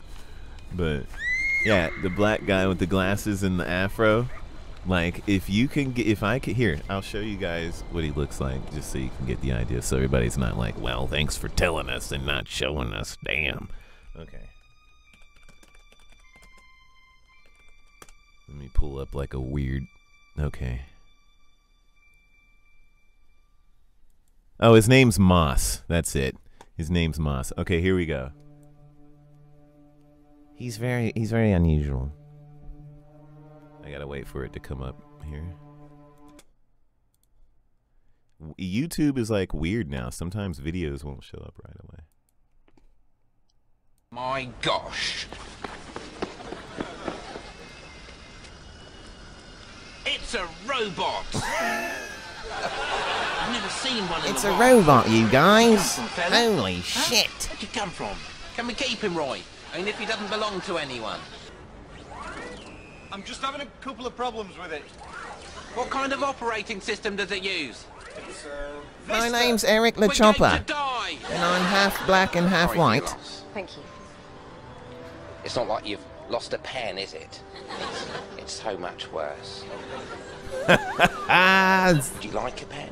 I have a spare one. No, thank you. Please take it. Why are you giving it to me? I don't know. Swings Oh my around a god. bit. This is a really cool show if you guys have never seen. No, use bad language, Moss, please. It'll make you feel better.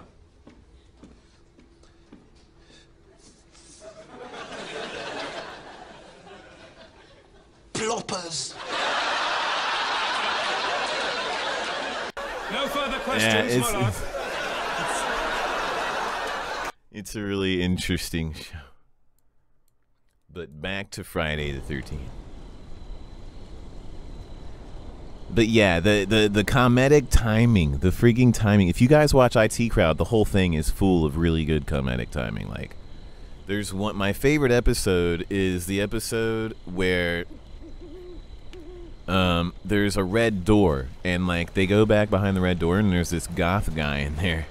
I really want to show you guys the episode, but it's kind of long.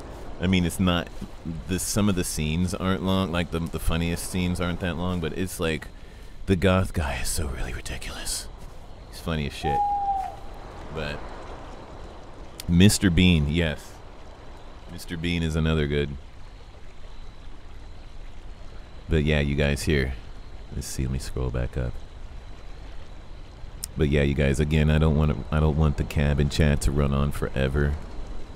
So, but I will. I'm gonna show you guys the Red Door episode. Probably when we come back on a little gaming stream, I'll do it, or like when we start bullshitting on another stream, I will throw that up and show you guys that episode, and we'll commentary it, and it'll be hilarious. But that's my favorite episode. If you look it up too, if you look up IT Crowd, the Red Door, you'll find scenes from that episode, and it's freaking hilarious. But all right, you guys, one more time. Did anybody that's jumping in just now have any questions? Even if they're dumb questions, you guys, just don't ask when the game comes out, because I know everybody in here knows when the game is coming out. Do you know when the game is coming out, J8? Do you know? You must tell me these things.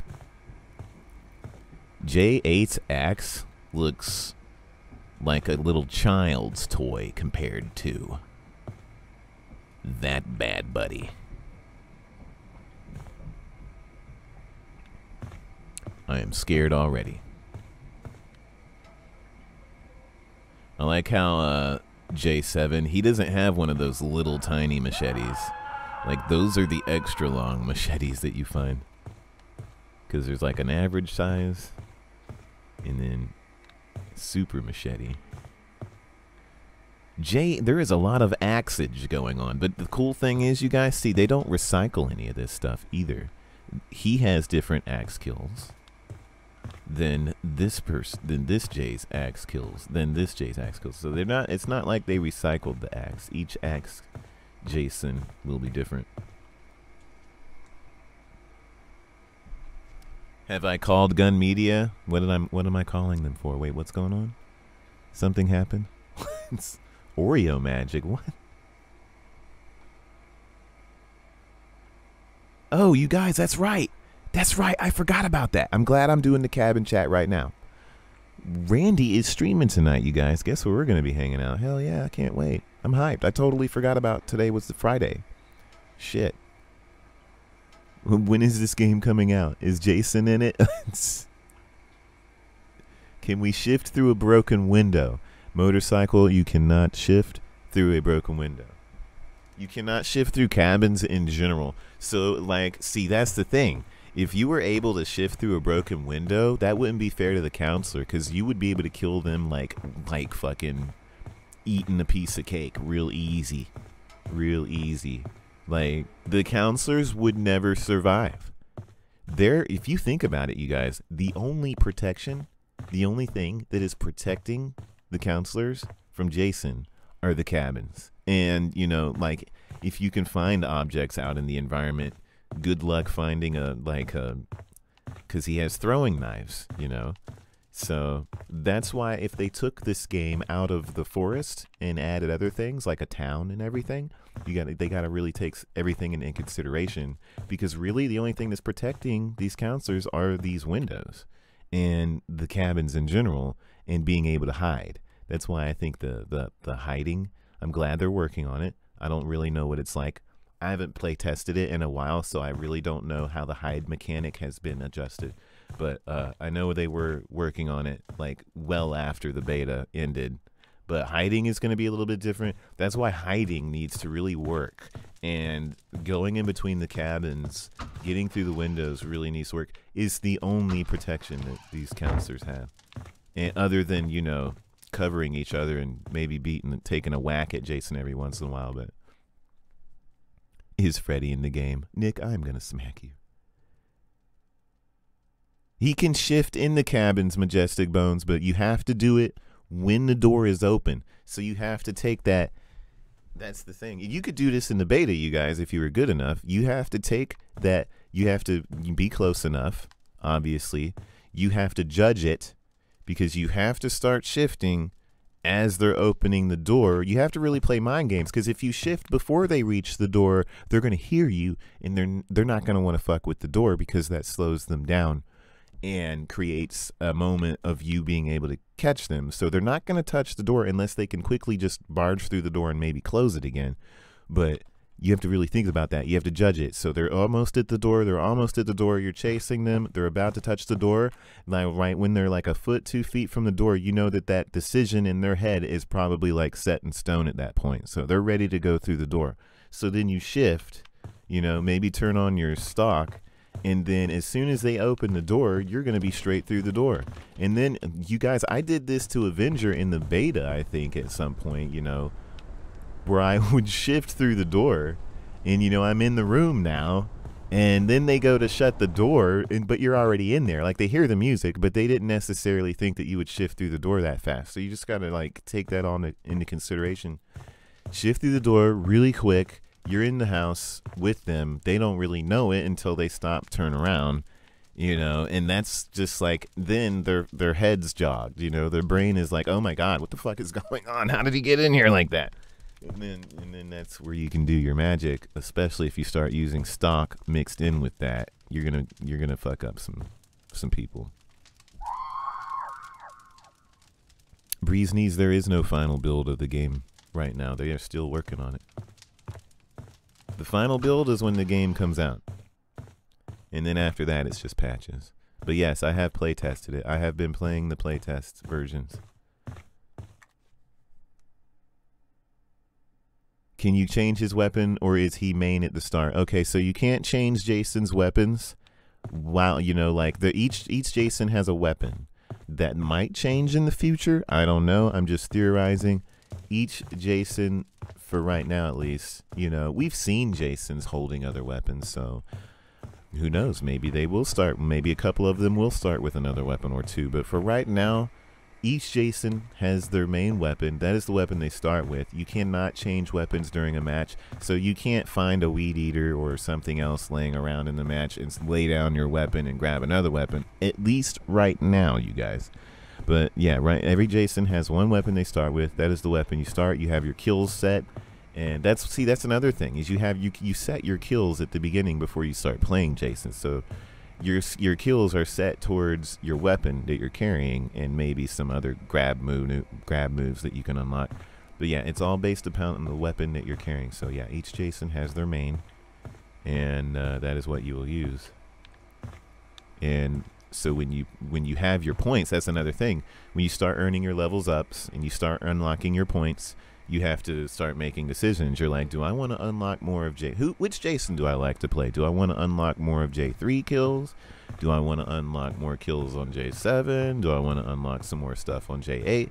So it's like, you know, you earn points, level up, and you get to go shopping and upgrade your shit.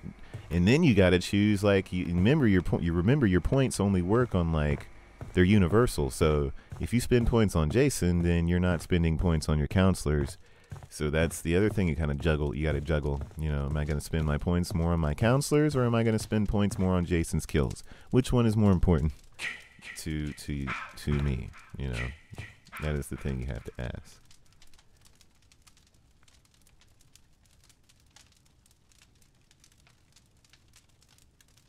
Oh, the picture of Mark Wahlberg on the ad. Yeah.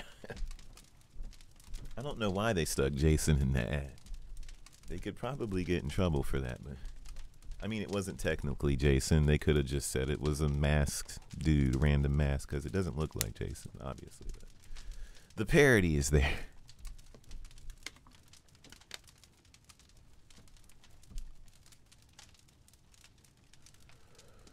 But yeah. Right, shift through the door or activate stock first, because if you activate shift first, well, I don't know if you can. I think you can activate shift and then activate stock in the middle of a shift. I am not sure. I don't know if I've tried that. I think you can. I usually just stock first, then I shift, because I think that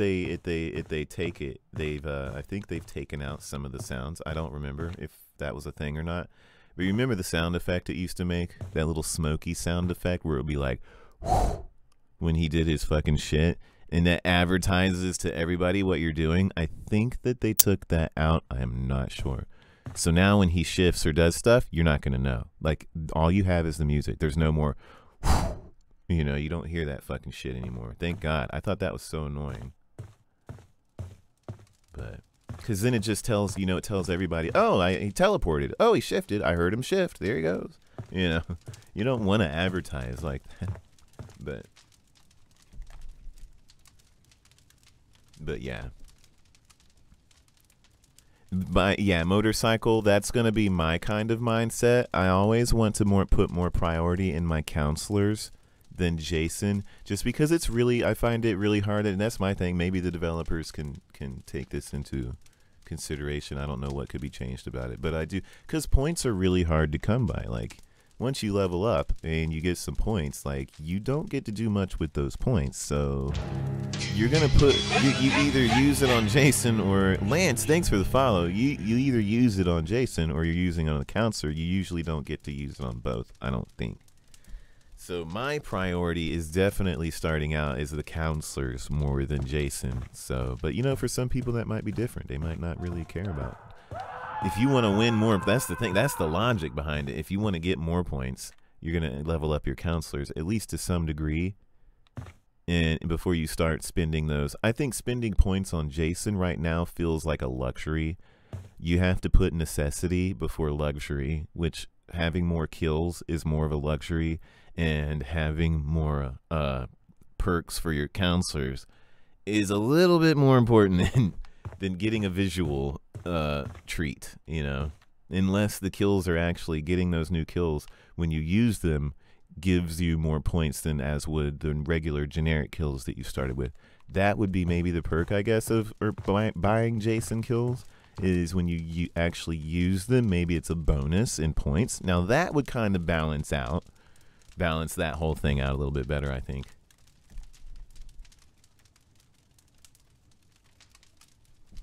But yeah, I think, yeah, if I was going to balance that whole mechanic, definitely make those kills that you buy worth more when you use them. But yeah, that was a really good question. Good questions in here, you guys. Good questions. That's why I'm still going, because like I like answering them. Center Strain, what is happening? I am good. Man, Center Strain is also an awesome streamer, you guys. We played during the beta. Superb experiences. We were crazy. We're a bunch of crazy noodles. I am ready like nobody's business for F13 Center Strain. Like nobody's beeswax. All right, you guys, before we wrap up, I'm still going to take questions. You guys, feel free, man. Ask them. I will answer them. I love answering these. The ones that I'm allowed to answer, anyway. We have a good time up in here in the cabin, man. I can't wait. We're going to get out on the battlefield, and it's going to be crazy. I love his little ear hole right here on the side. It looks like an elven ear, almost, because it darts up like an elf ear, but it's like just it's a deformation. But it looks like it. See, J9 has Link ears, confirmed.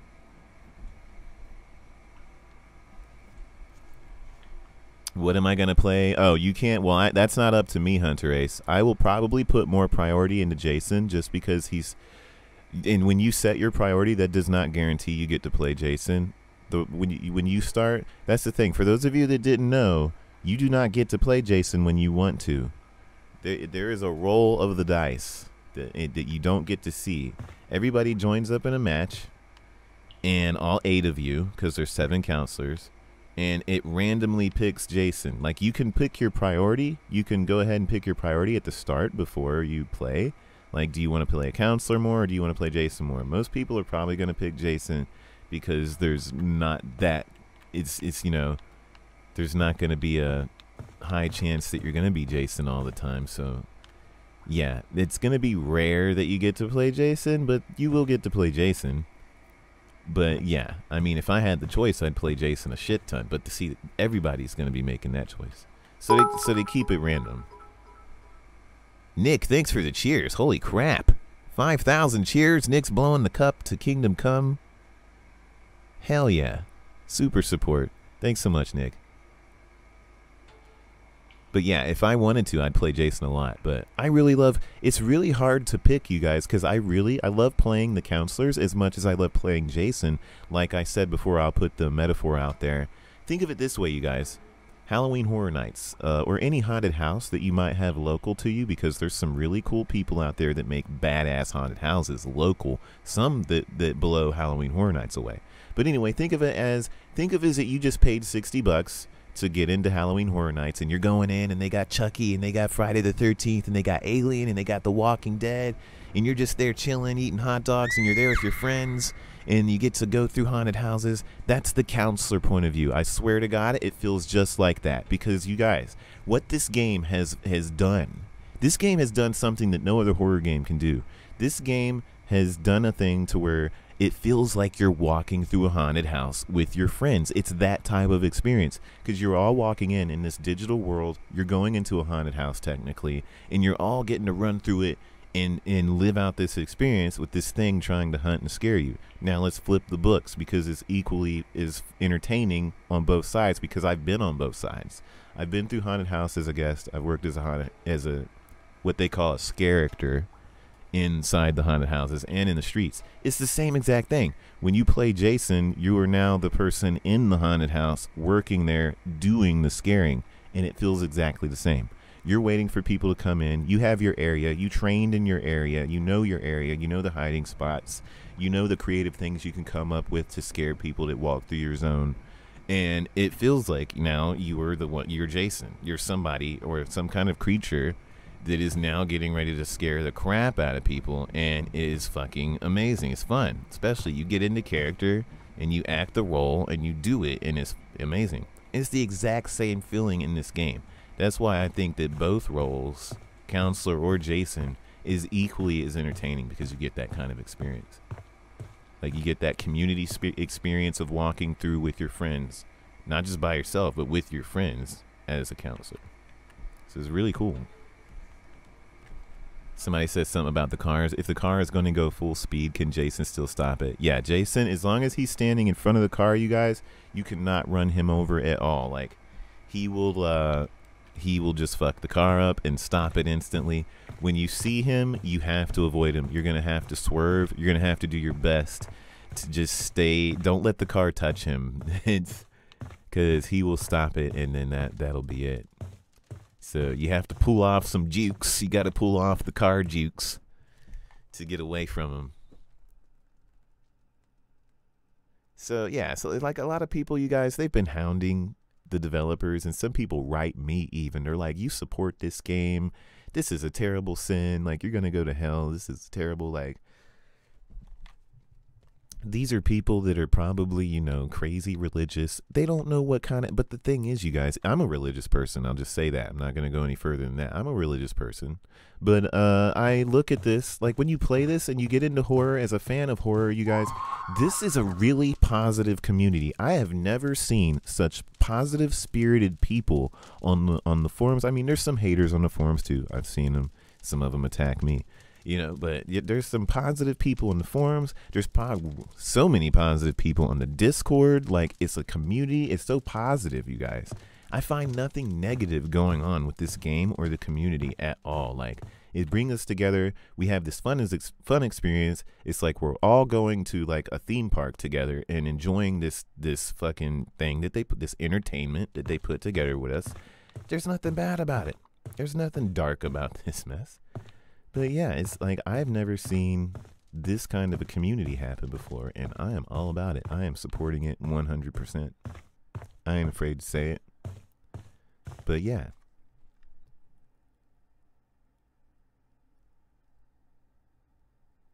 What Jason do I want to play mostly?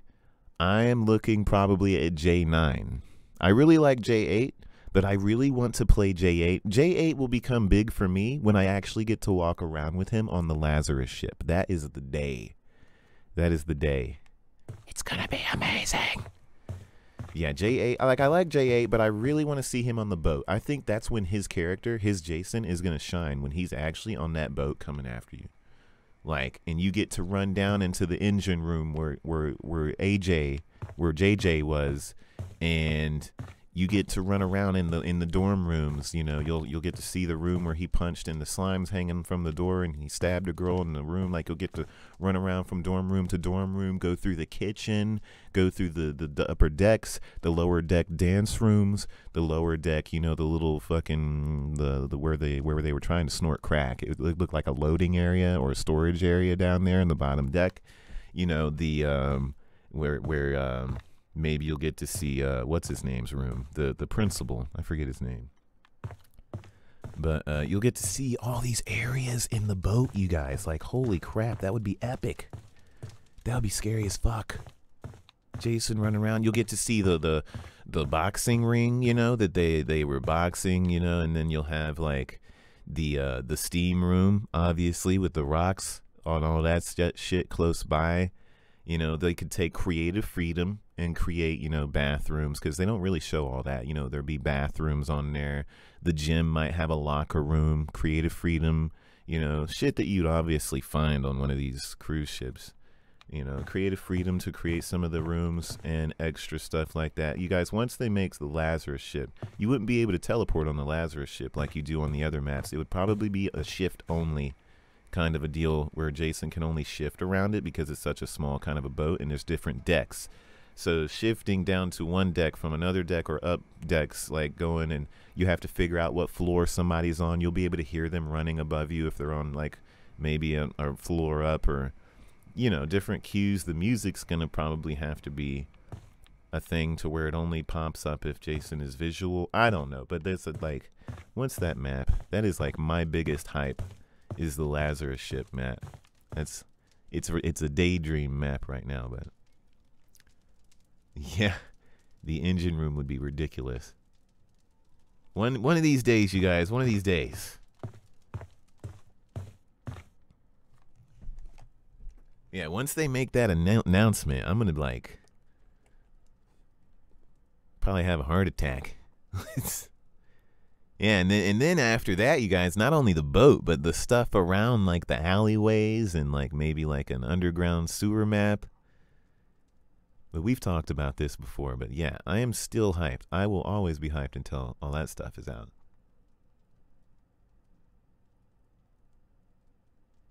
But ooh, my music just like, here, let's put on a tune.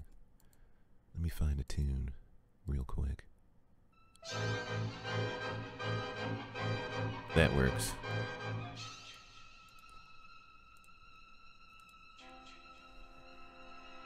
Crispin the Dancing Fool is in the house. What is going on?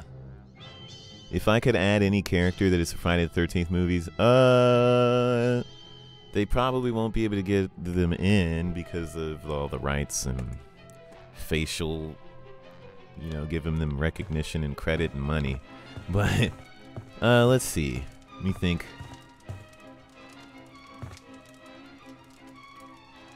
Man, there's so many characters. You know who I really want to play? Oh, Nick just said it. Just said Ethel. Dude, if somebody could voice act Ethel and put her in the game, can you imagine her talking shit to Jason, though? No way. That is my #1 fucking...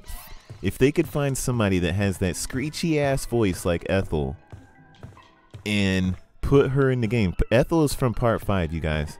She was like... you remember her. She was like, "You dildo. Why don't you shut the fuck up? Say it like you mean it, Ma."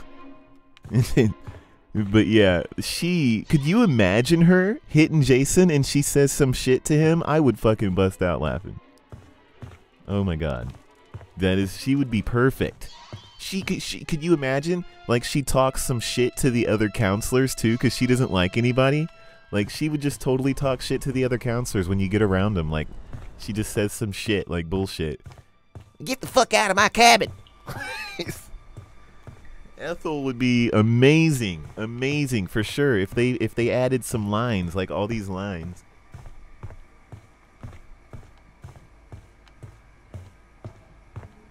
Oh man. Can you? Yeah, she's running around with her frying pan. Hell yeah, hell yeah. It's. Oh man, that's perfect. She'd have like this little hunch when she runs around because she can't stand up that straight, and she's just like fucking irritated at everything. She is irritated at the world. Can you imagine, like, if they not only put Ethel in, but put in her son? I guess it was her son or something. I don't know, her cousin. But the other dude, like, and you could run around with Ethel and like encourage her, and he just says dumb shit. Like, maybe when they're together they get stronger. That would be fucking epic. See, there's all kinds of ideas, you guys. It's just a matter of having the rights and the character's likeness and money and all this fucking business political crap that goes on with these games. If we could just make games and put them out there and get money, you guys, it would be so simple, wouldn't it? But unfortunately, that isn't just not how the world works.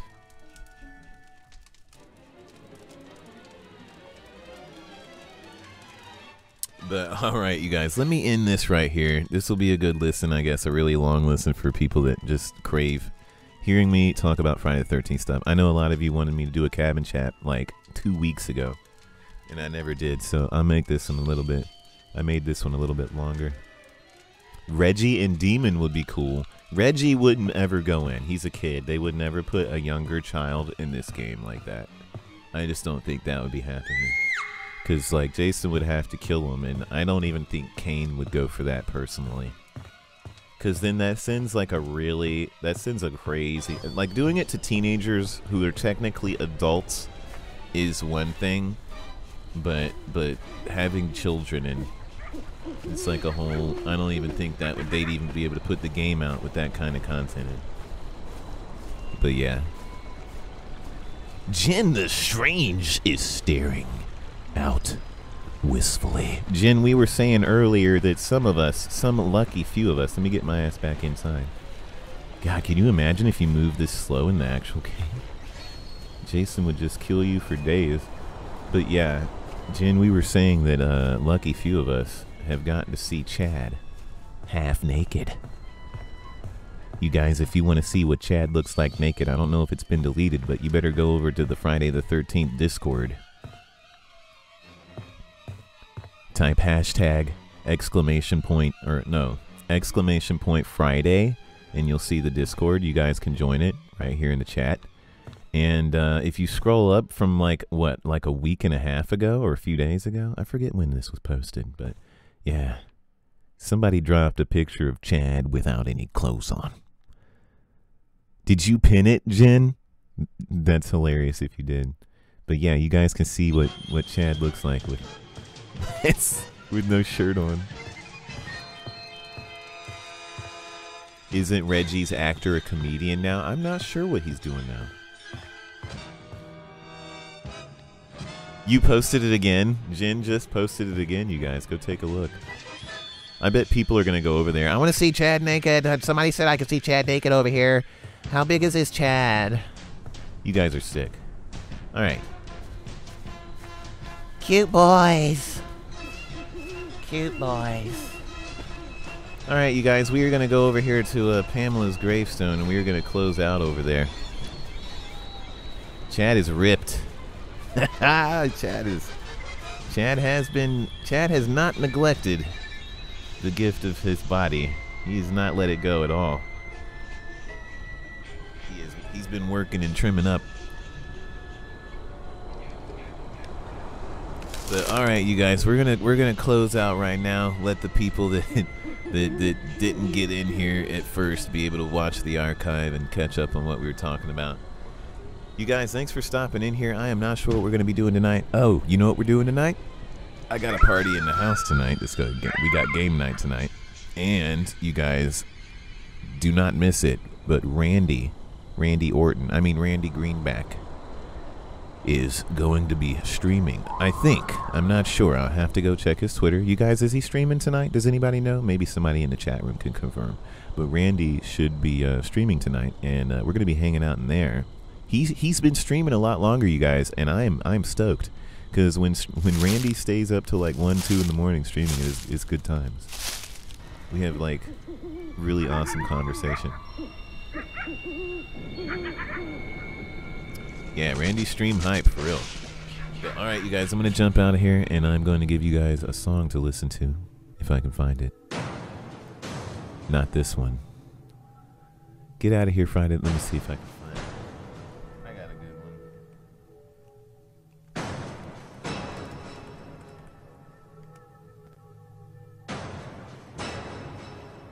We're going to put some Tuesday Night on. This is actually from Nightmare on Elm Street, but it's a really good song. But yeah, you guys, thanks for coming in here. We had some really cool discussions. You guys, thanks for asking the questions. Not being afraid to ask them, because they were all good today. All the questions were awesome.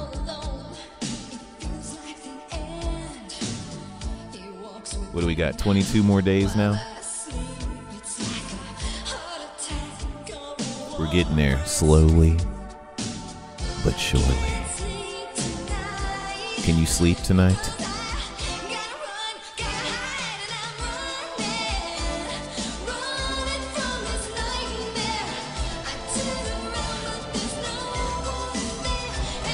Yes, this song is Nightmare by Tuesday Night.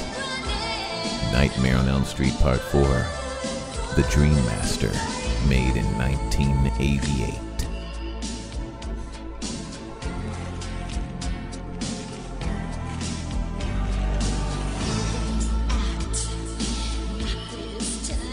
You guys, thanks for the follows and the subs. People coming in here resubbing, some people subbing on Twitch Prime. Thanks for the support, you guys. Friday the 13th Army for life. Maybe not for life, but for a really long time. Hell yeah.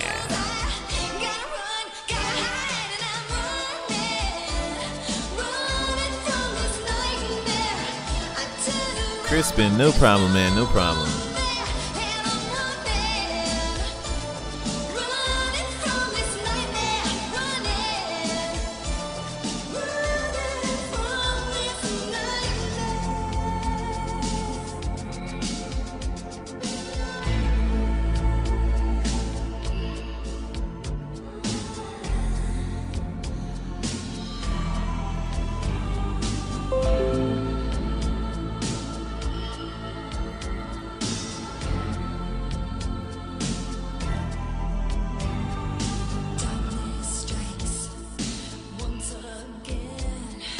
Evil Hyena, you missed the stream.